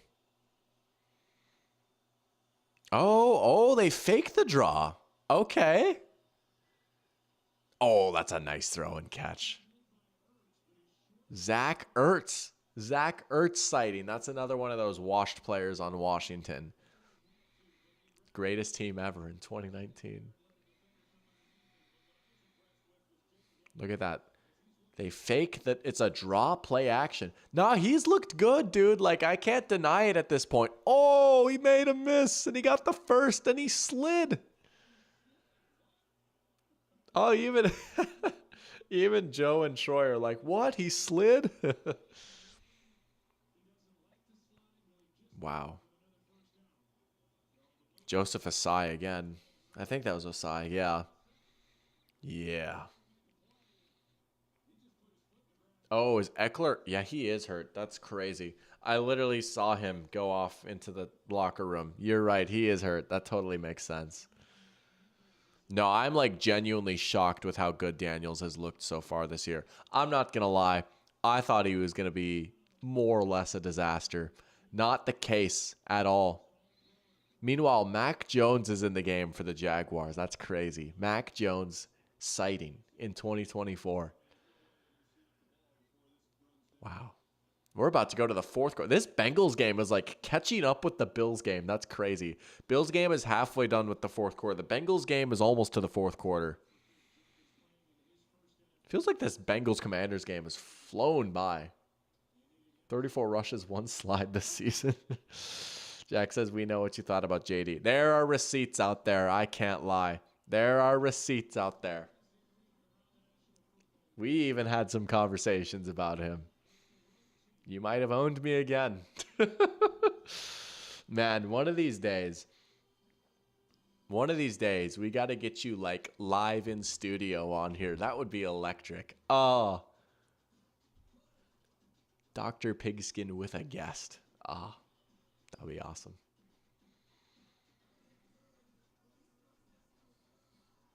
All right, let's watch the Mac Jones show for a little bit. Here we go. Oh my gosh, as soon as literally the first play I look back on, he gets stripped and the Bills recover. Hey, I stand by my JJ over Daniels take. You know, we haven't seen JJ play yet, and this was also before the Vikings drafted JJ, so that's how you know it's real. Yeah, just as I tuned in right now, that's actually crazy. Literally, I was like, all right, look, I think I got both games up, right? But with multi-view, you can just like switch which one the sound plays for, and I wasn't really paying attention to the Bills-Jags game. Literally, the first play I go back to paying attention, the ball just gets swatted out of Mac Jones's hands. The Bills have the ball in the red zone again. Yeah, I was one of them, Green Gandalf. I was one of them. I was like, why is this dude going 2nd overall? I don't see it. I was like, I just don't get it. But as one of my favorite comments I've ever gotten on a YouTube video says, this was on my Super Bowl blueprint video. I honestly think this one is so funny. This dude just straight up said, thankfully you're not a GM. He's not wrong. That's why I'm down here doing this, right? But you know what? Maybe this is a little bit more fun than being a GM. Just Jags things indeed. Yeah. The Mac Jones show was short-lived. Maybe the Patriots knew something. Oh, most certainly. I think America knew something about him. Yeah. Trubisky with the handoff to Ty Johnson. This is Monday Night Football right here. The Bills are going to score again. Can the Bills get 50? They might run out of time.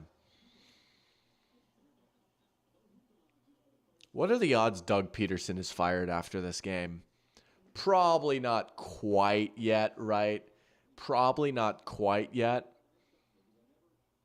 I'm going to say there's a 10% chance he's fired after this game. I don't think they would do it this early, but man, this is embarrassing. Daniels off of play action. Now he's going to run.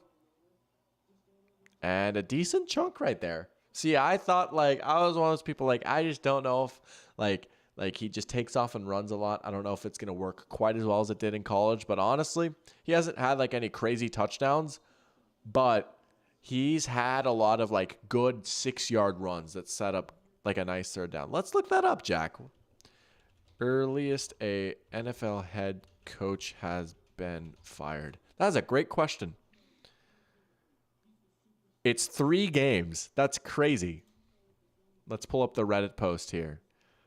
Daniels on third down. Oh, I think he's short.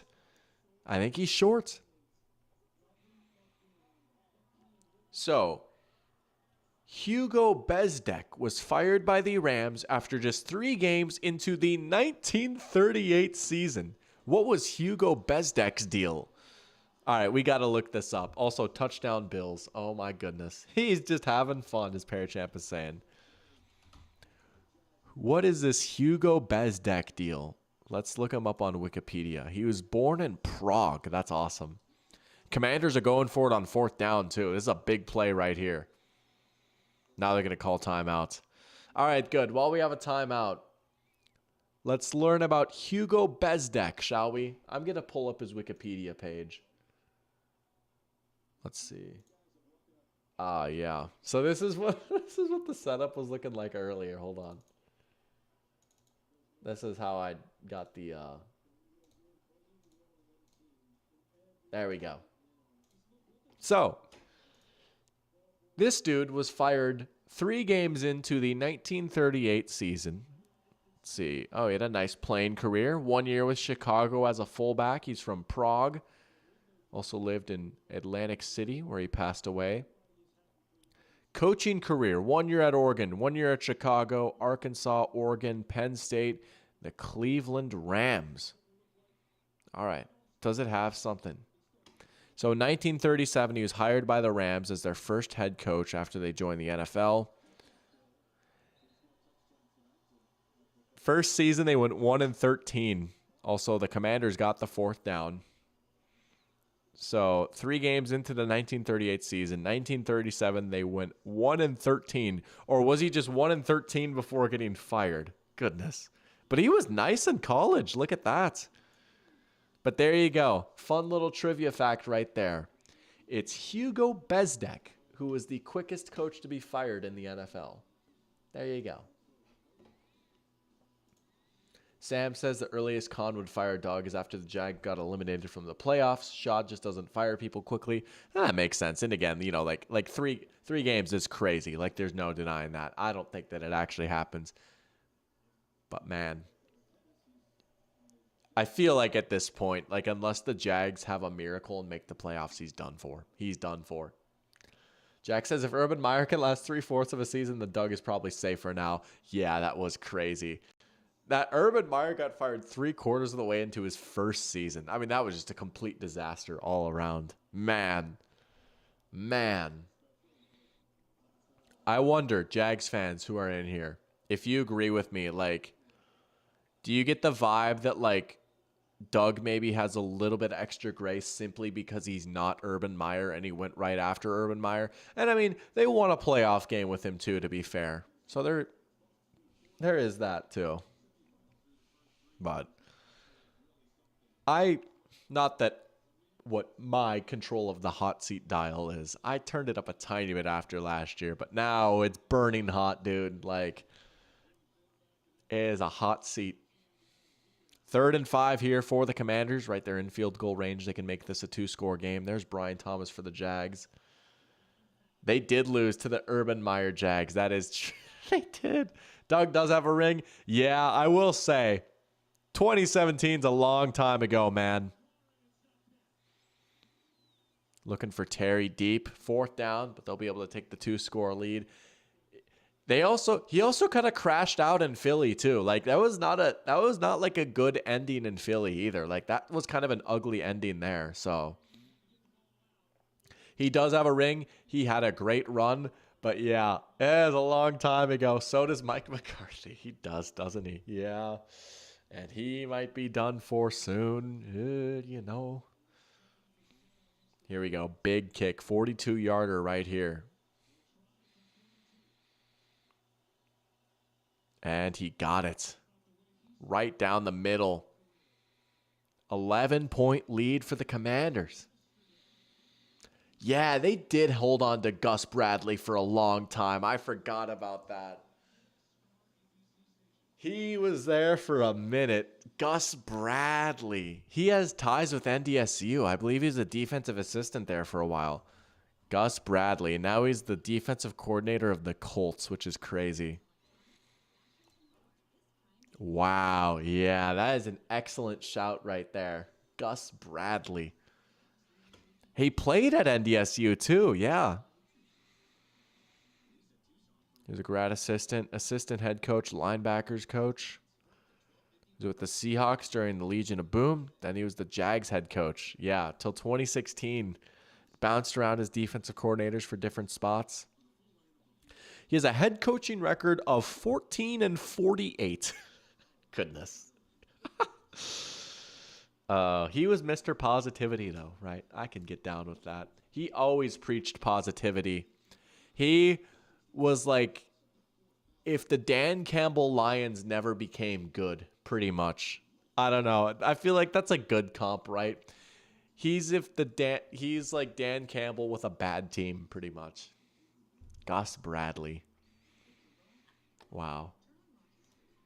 Dennis Allen had a pretty atrocious head coaching record too until he's kind of turned it around with the Saints a little bit. But might as well talk about Blaine Gabbert next. That's a good one, right? Blaine Gabbert. Talk about old Jags players. How about Rashad Jennings? Remember him? Oh, MJD's backup went to the Giants. Everyone was like, oh, he might be kind of nice. Never really caught on there. How about Cecil Shorts? Cecil Shorts. Mike Sims Walker, Mike Thomas, Alan Hearns, Eugene Monroe. Oh my gosh, Eugene Monroe, get out of town. Let me Google, make sure I'm not making up Eugene Monroe. I'm pretty sure he was a guard for the Jaguars, right?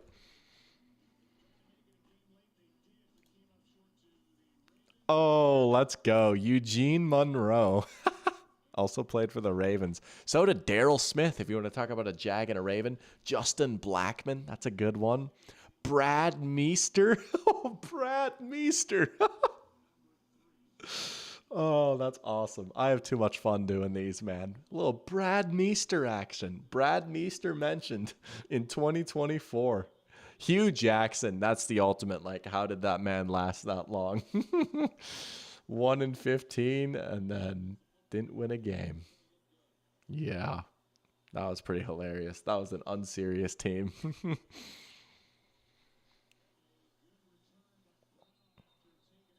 Paul Puslosny. MJD was a beast. One of the best backs in the league for a while, right? Like, man, I think he led the league in rushing one year. Was he second in the league in rushing? Let's pull up some MJD stats. Not quite a Hall of Famer, maybe, but he had a very, very good career. 3-time Pro Bowler, 1-time All-Pro. No, he did lead the league in rushing. 2011, yeah. I remember. Oh, this is a throwback. Let's all hand it off to Zach Moss. Decent gain from there.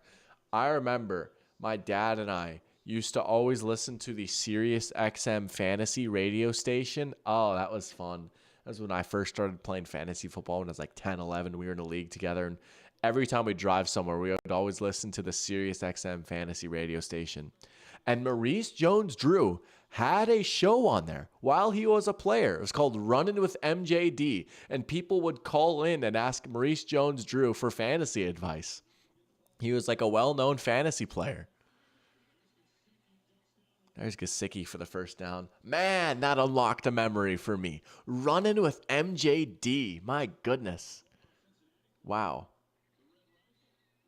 MJD is an easy pride if the Jaguars player, but nowhere close to the Hall. Yeah, that makes sense.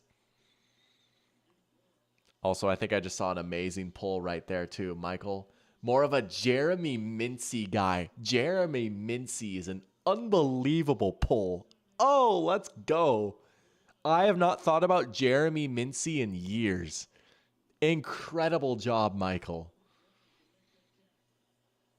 There's Gesicki again. Gesicki kind of eating right now. I got to pull up Jeremy Mincey's Pro Football Reference page.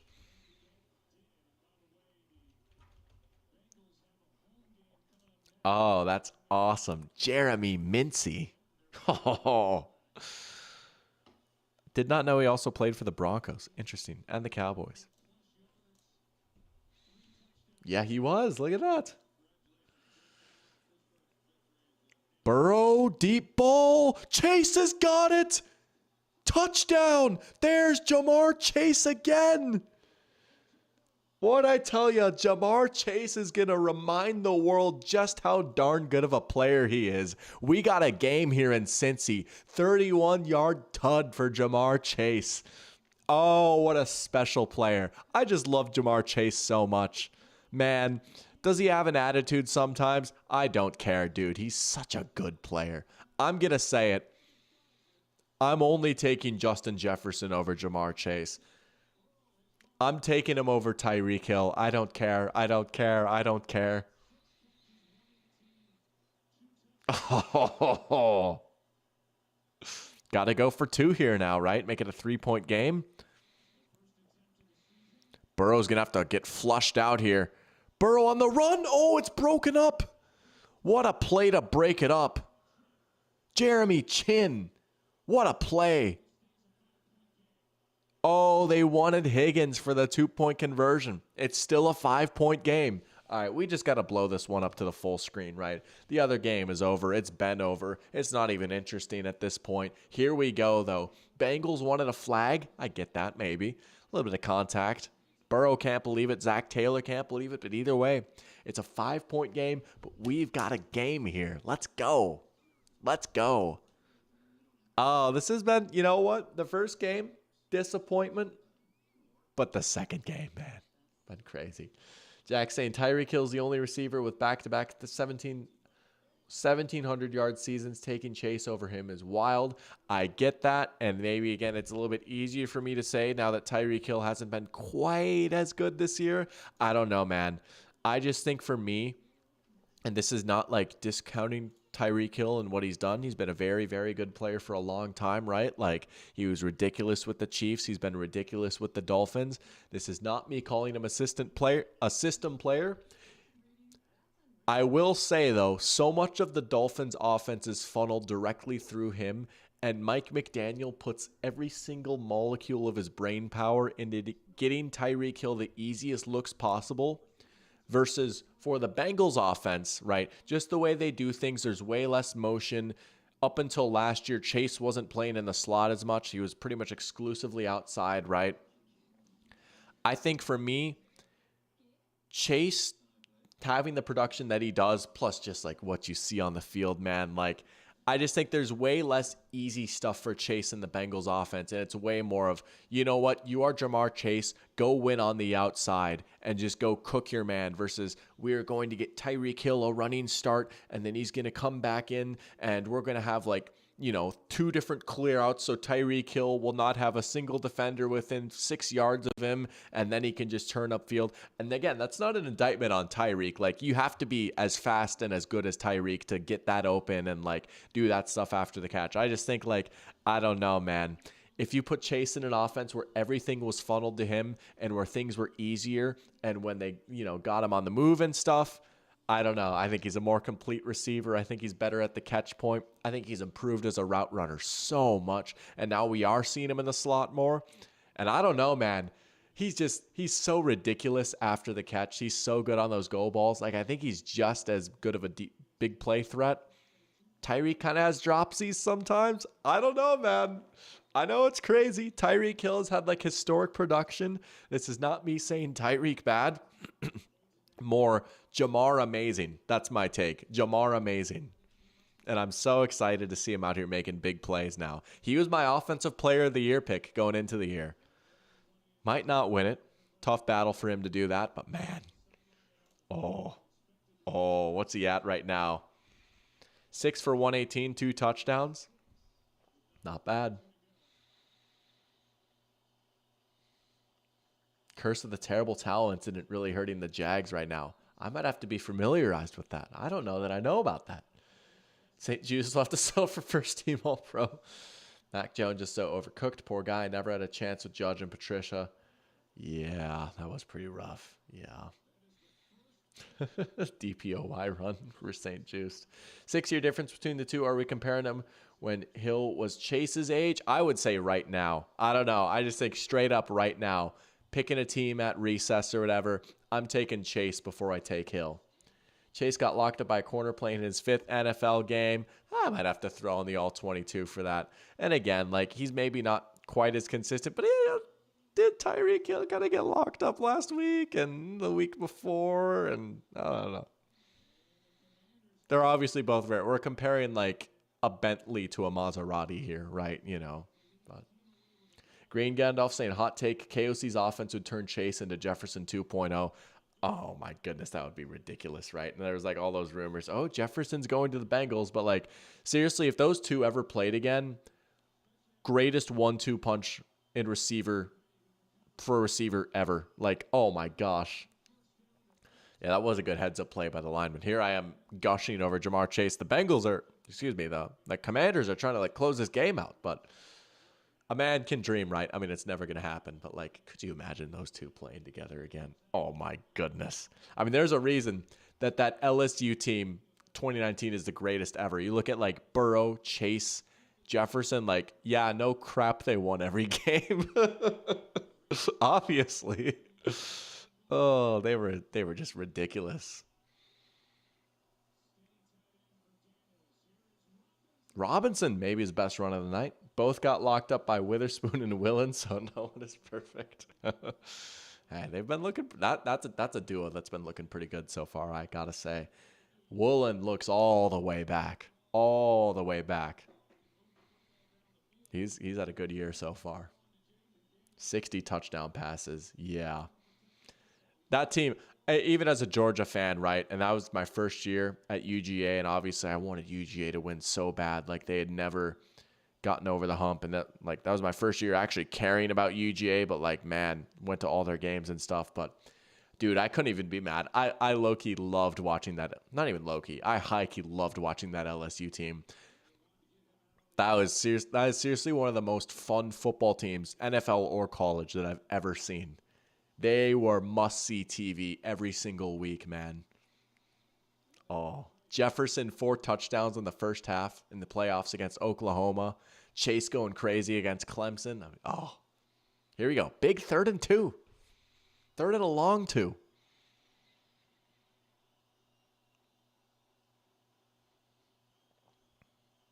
Bengals are going to bring pressure. Daniels, can he escape? He makes the throw. First down, Scary Terry. Daniels rolls out and fires a strike. How about it? Wow. Beating the blitz. Look at that. You've got a free rusher. Daniels is just too fast. Puts the ball in a nice spot. McLaurin just leaking out across the field. Got him on a drag route. Yeah, that's nice. That was nice.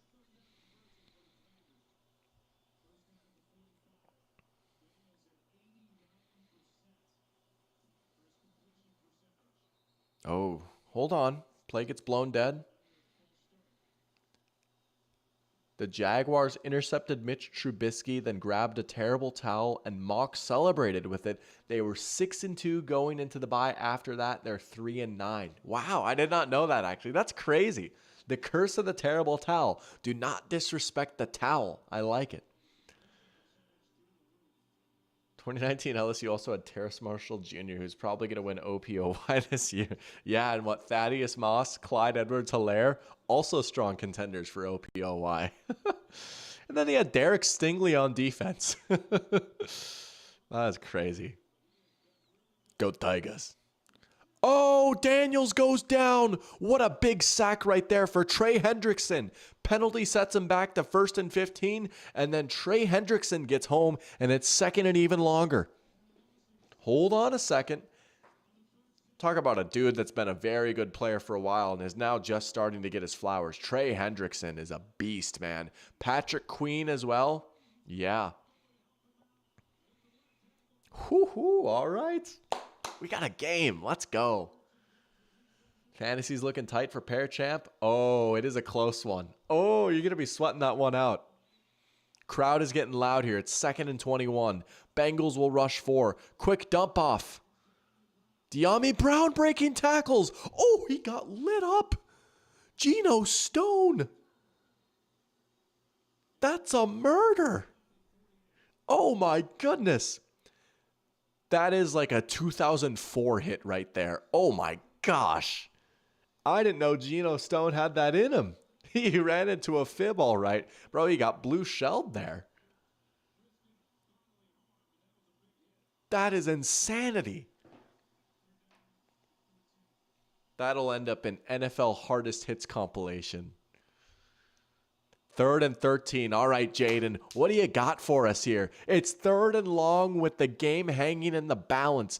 Bengals bring the blitz. It's another screen to Brown. And he's not going to get it, but here we go. It's 4th and very interesting. It's 4th and fascinating.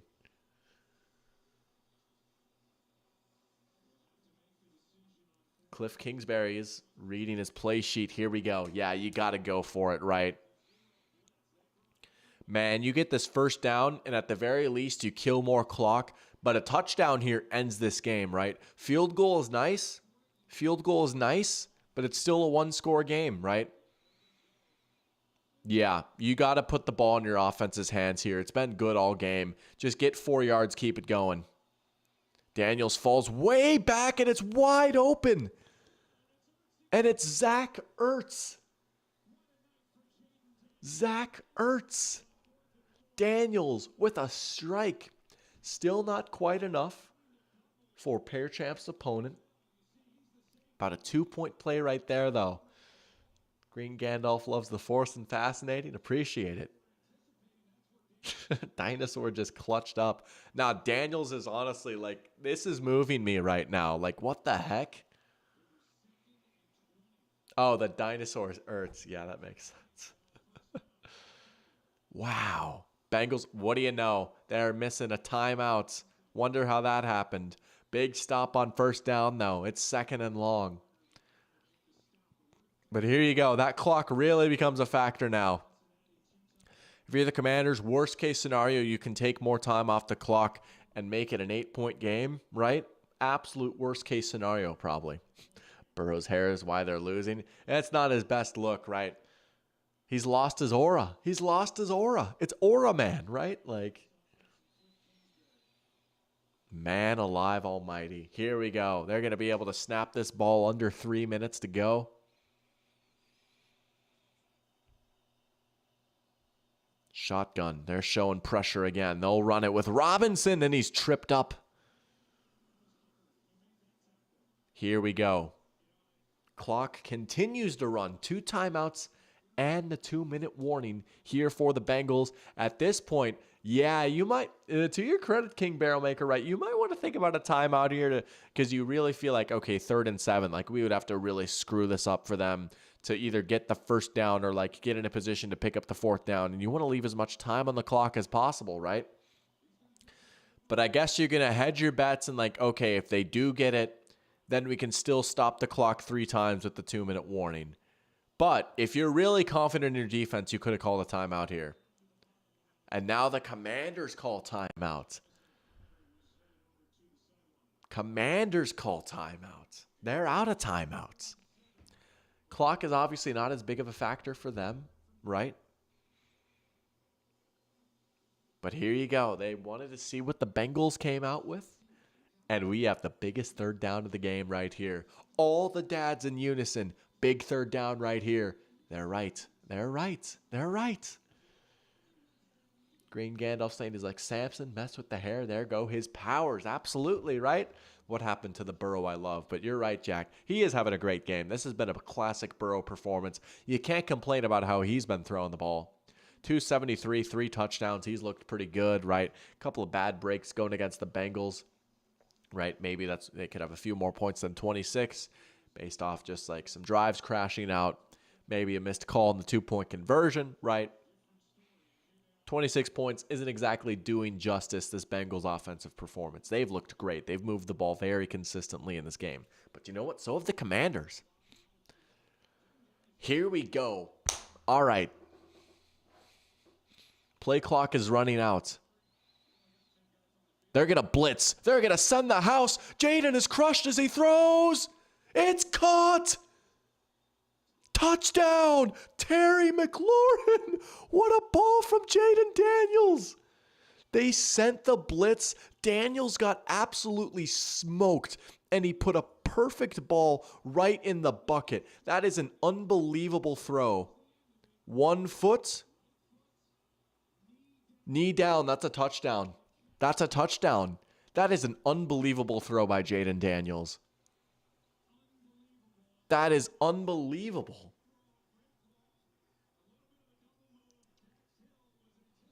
Oh my goodness. He straight up beat the blitz right there. Lou Anarumo was like, all right, rookie, we are going to send the house. They even got a free rusher. They absolutely crushed him. But Jaden took advantage of the one-on-one. That's what he does, right? That's how he's made his money, is that deep ball right there. Boom. Commanders 38, Bengals 26.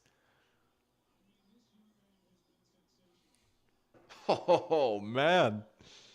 Hang on a second. Hang on a second. Do the Commanders have something here? I'm not going to lie, man. Never in a million years did I think I'd see something like this. That's amazing. Wow. Unbelievable.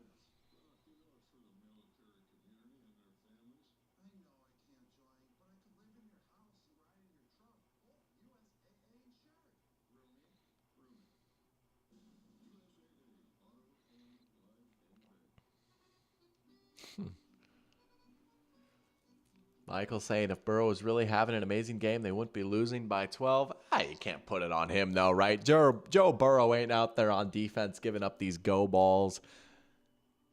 But, man. Oh, man. Jaden Daniels, ladies and gentlemen. What the heck? Crazy. Who would have thunk it? I mean, there's a lot of people. There's a lot of people that thought it, right? Like, it's not like it was the consensus that he was going to be a bust. You know? He looks better with every game so far. That is crazy. Unbelievable ball. That has broken my brain. Green Gandalf saying best Monday night game this year besides the Kirk comeback. Jackson, until next week, take the over for the Hawks-Lions game. I don't know. Hey, maybe Mike McDonald has a plan for us, right? That'll be a fun one. Where is that game at? Let me pull up the schedule here. Is that game in Detroit? It is. Oh, it's going to be rocking. It's going to be rocking and rolling. Man, if you're the Bengals, you pretty much need to score. You're going to need the onside kick either way, right? Good luck getting that. Good luck getting that. Man, that was one of the best throws I've seen all year from Daniels. Like, by any quarterback. was one of the best throws of the year. Terry on another deep ball. Green Gandalf aggressively cheering for the Hawks. Me too. Let's go, baby. Let's go, Hawks. 12th man right here.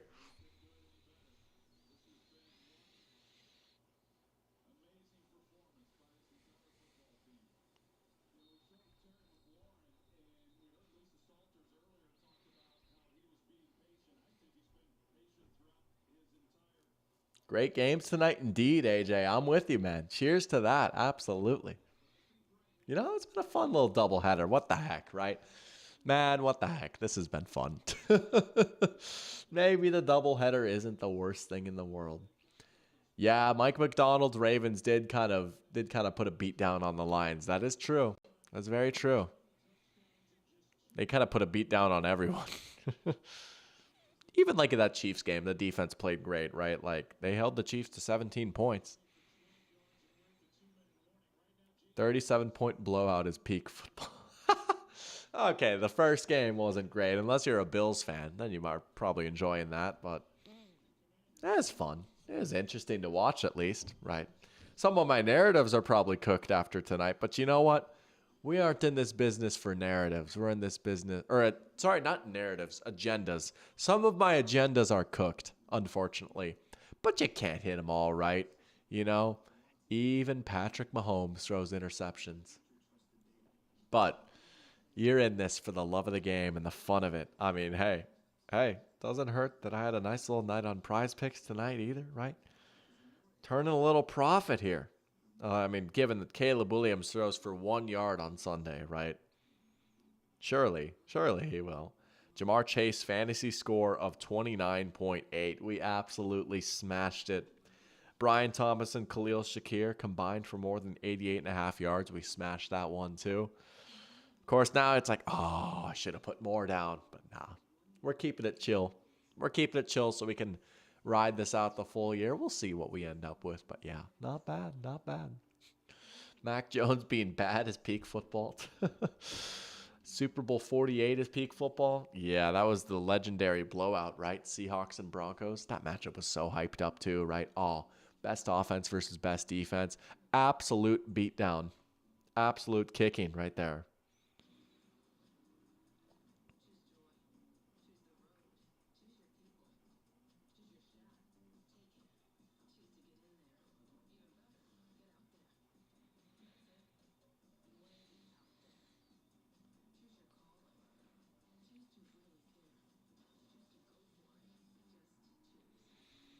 One catch to Yoshivas and you lose in fantasy. Yeah, that's what it's going to come down to, right?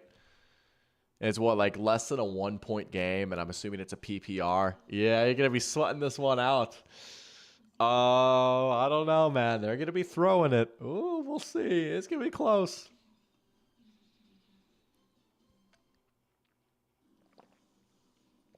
Long commercial break. There we go. I guess it feels longer when you don't have another game you can look at, right?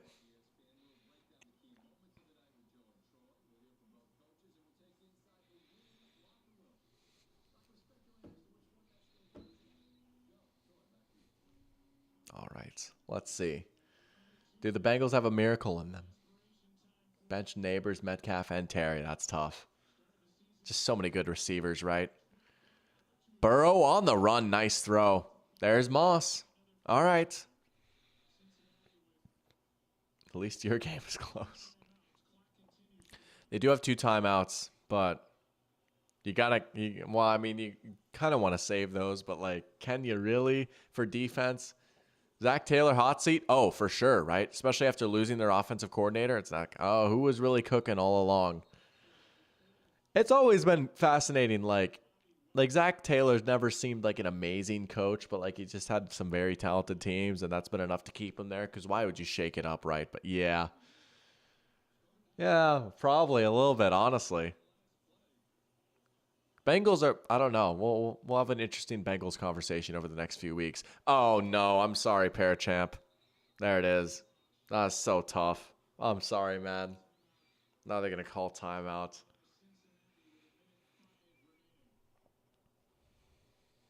Man. Yeah, I mean it's not like the Titans have been great either, so Oh, I know they're not going back to commercial. Are you kidding me? That's crazy. They got the McDonald's commercial on my screen now. That's so tough, though.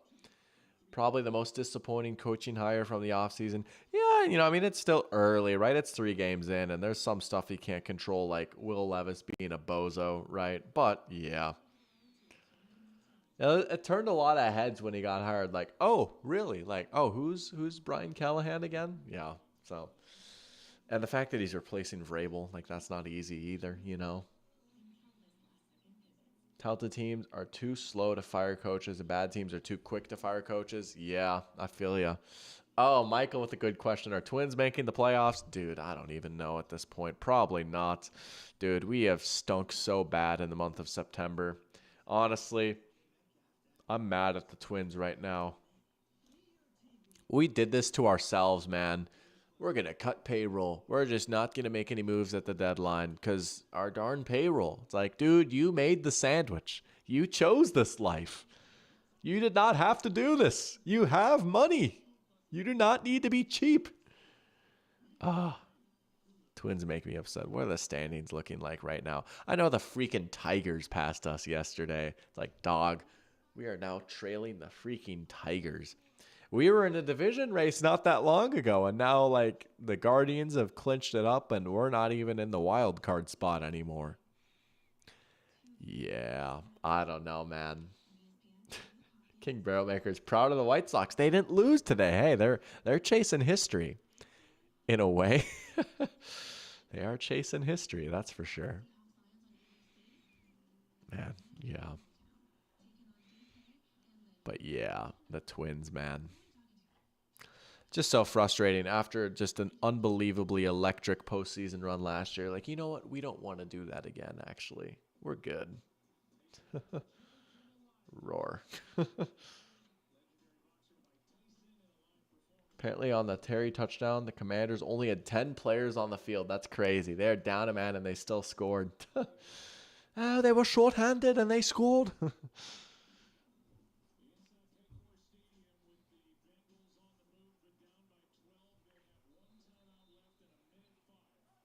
That's insane. I actually didn't catch that. Burrow, 1st and 10. He's got to go deep, right? Oh, my goodness. That was almost an unbelievable catch by T. Higgins. He's had 2 near insane plays now. That was a one-hander. I mean, he like caught it. He's just out of bounds. That's insane. Go Snakes, don't blow our own playoff race. Diamondbacks fan, I'm assuming. Nice. Hey, they've had a fun little run going, right? Michael loves him some Royce Lewis. Me too, man. He's been a little streaky after his insane start. He's a little streaky, but man, he's electric when he's on. He's got that dog in him for sure. Burrow's gonna have to go deep again, right? Just fire something down the sideline. What a catch! That's an unbelievable grab. Yo Shivas, man, he's good. He's good. Nice route. Just an unbelievable grab. Good ball by Burrow, too. Only he can go get it. Toe tap on the sideline. Get him out towards the boundary, right? Nah, he's pretty good. He can play, man. Man, the Commanders' defensive line really seemed to jump that snap. Burrow's going to go deep again. Oh, he almost caught it. I thought he was going to bat it up to himself for a sec. Oh, we got a flag. Noah Igbenogany. Wow, that's a name. Forgot about him. I had no idea he was on the Commanders. PI. Just going to go with the 1 in the end zone. Yeah, I didn't even come close to turning his head or playing the ball. Makes sense. Well, it's probably too little too late. I don't know. The Bengals offense has been very good in this game, but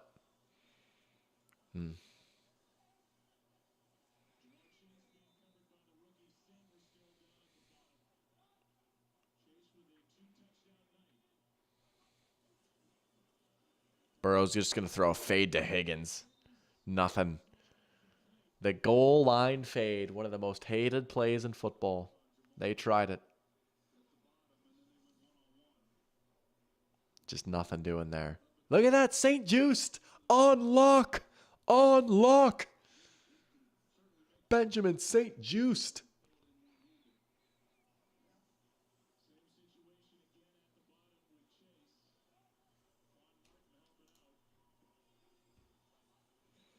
Are they going to run it? Oh, they got it. Nice cutback by Moss. Well, you got a touchdown at least. I mean, you need the onside kick, and we've like never seen that happen ever. Well, you know what I mean. Onside kicks are just so incredibly hard now, right? Yeah, if they do get it, this would be an unbelievable game, right? And if they get it, right, like a touchdown would win the game for them. But, I mean, what are the odds they get it? 2%? If even? Feels like they're just impossible. Kick is up, and it is good. Stands looking pretty empty. Dallas did recover one, did they? I missed that. I was like at the airport for some of that game, so I missed some of that. But yeah, they did get one, didn't they? I forgot about that. Very true. Yeah, they have 3 points from the missed kick, and then 2 points left on the table from the 2-point conversion. That's the game right there, honestly, right? It's 38 to 33.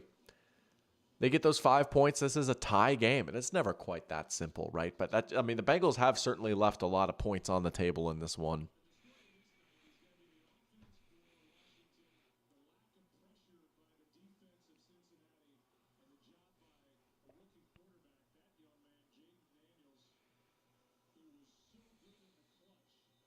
Well, here we go. Is there a miracle? Excuse me. Highest completion percentage in a single game by a rookie. There's Jaden Daniels at 91.3%. Wow.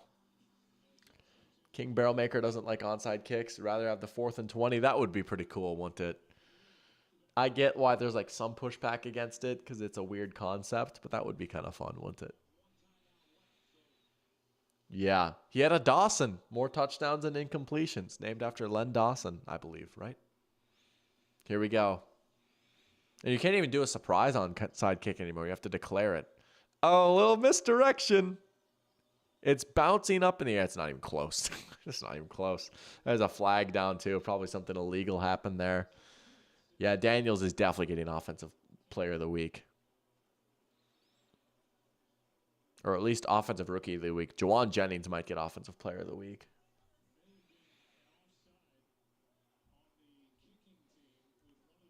Yeah.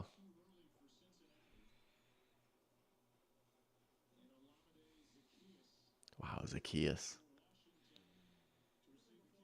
Illegal formation, man. All that for an illegal formation. Well, this one's Jover. The Bengals season might be Jover. It might be Barover. Oh, Michael, the Steelers fan, is loving it. Can think of 275 million reasons why the bum goals are Joe and 3. That's awesome.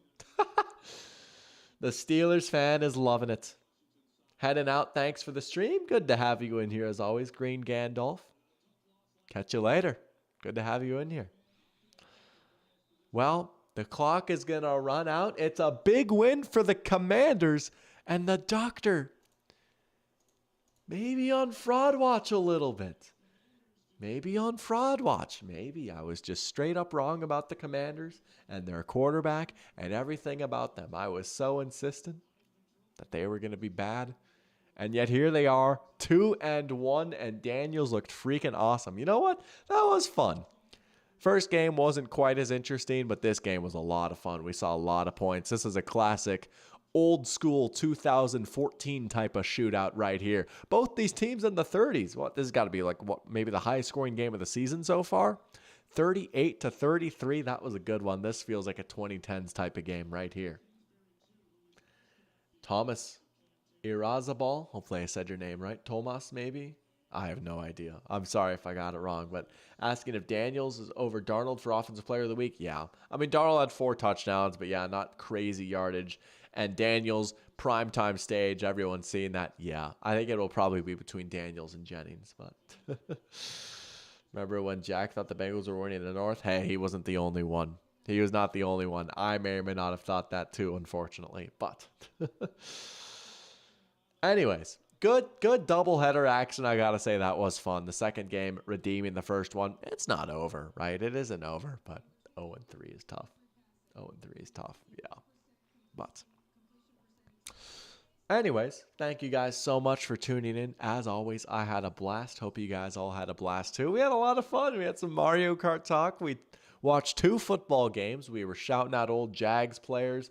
I watched my Jaguars, my glorious, glorious Jaguars, go from the good place to the bad place to the ugly place, right? We all knew there was going to be a team in the good place. There's 2 teams in the good place right now, right? The Commanders and the Bills have earned themselves spots in the good place. The Bengals are in the bad place. I'm sorry, man. The Jaguars are in the ugly place. They are in the ugly place. That's worse than the bad place. Why do I keep doing this with the Jaguars? It's Lucy with the football all over again. But with that, thank you guys again so much for tuning in. Jack hitting me with the take care, doc. You take care too, man. Good to have you guys all in here, and I hope to see you all again soon. But until then, the doctor is out. You guys all take care. Have a great rest of your night. I'll see you guys all next week.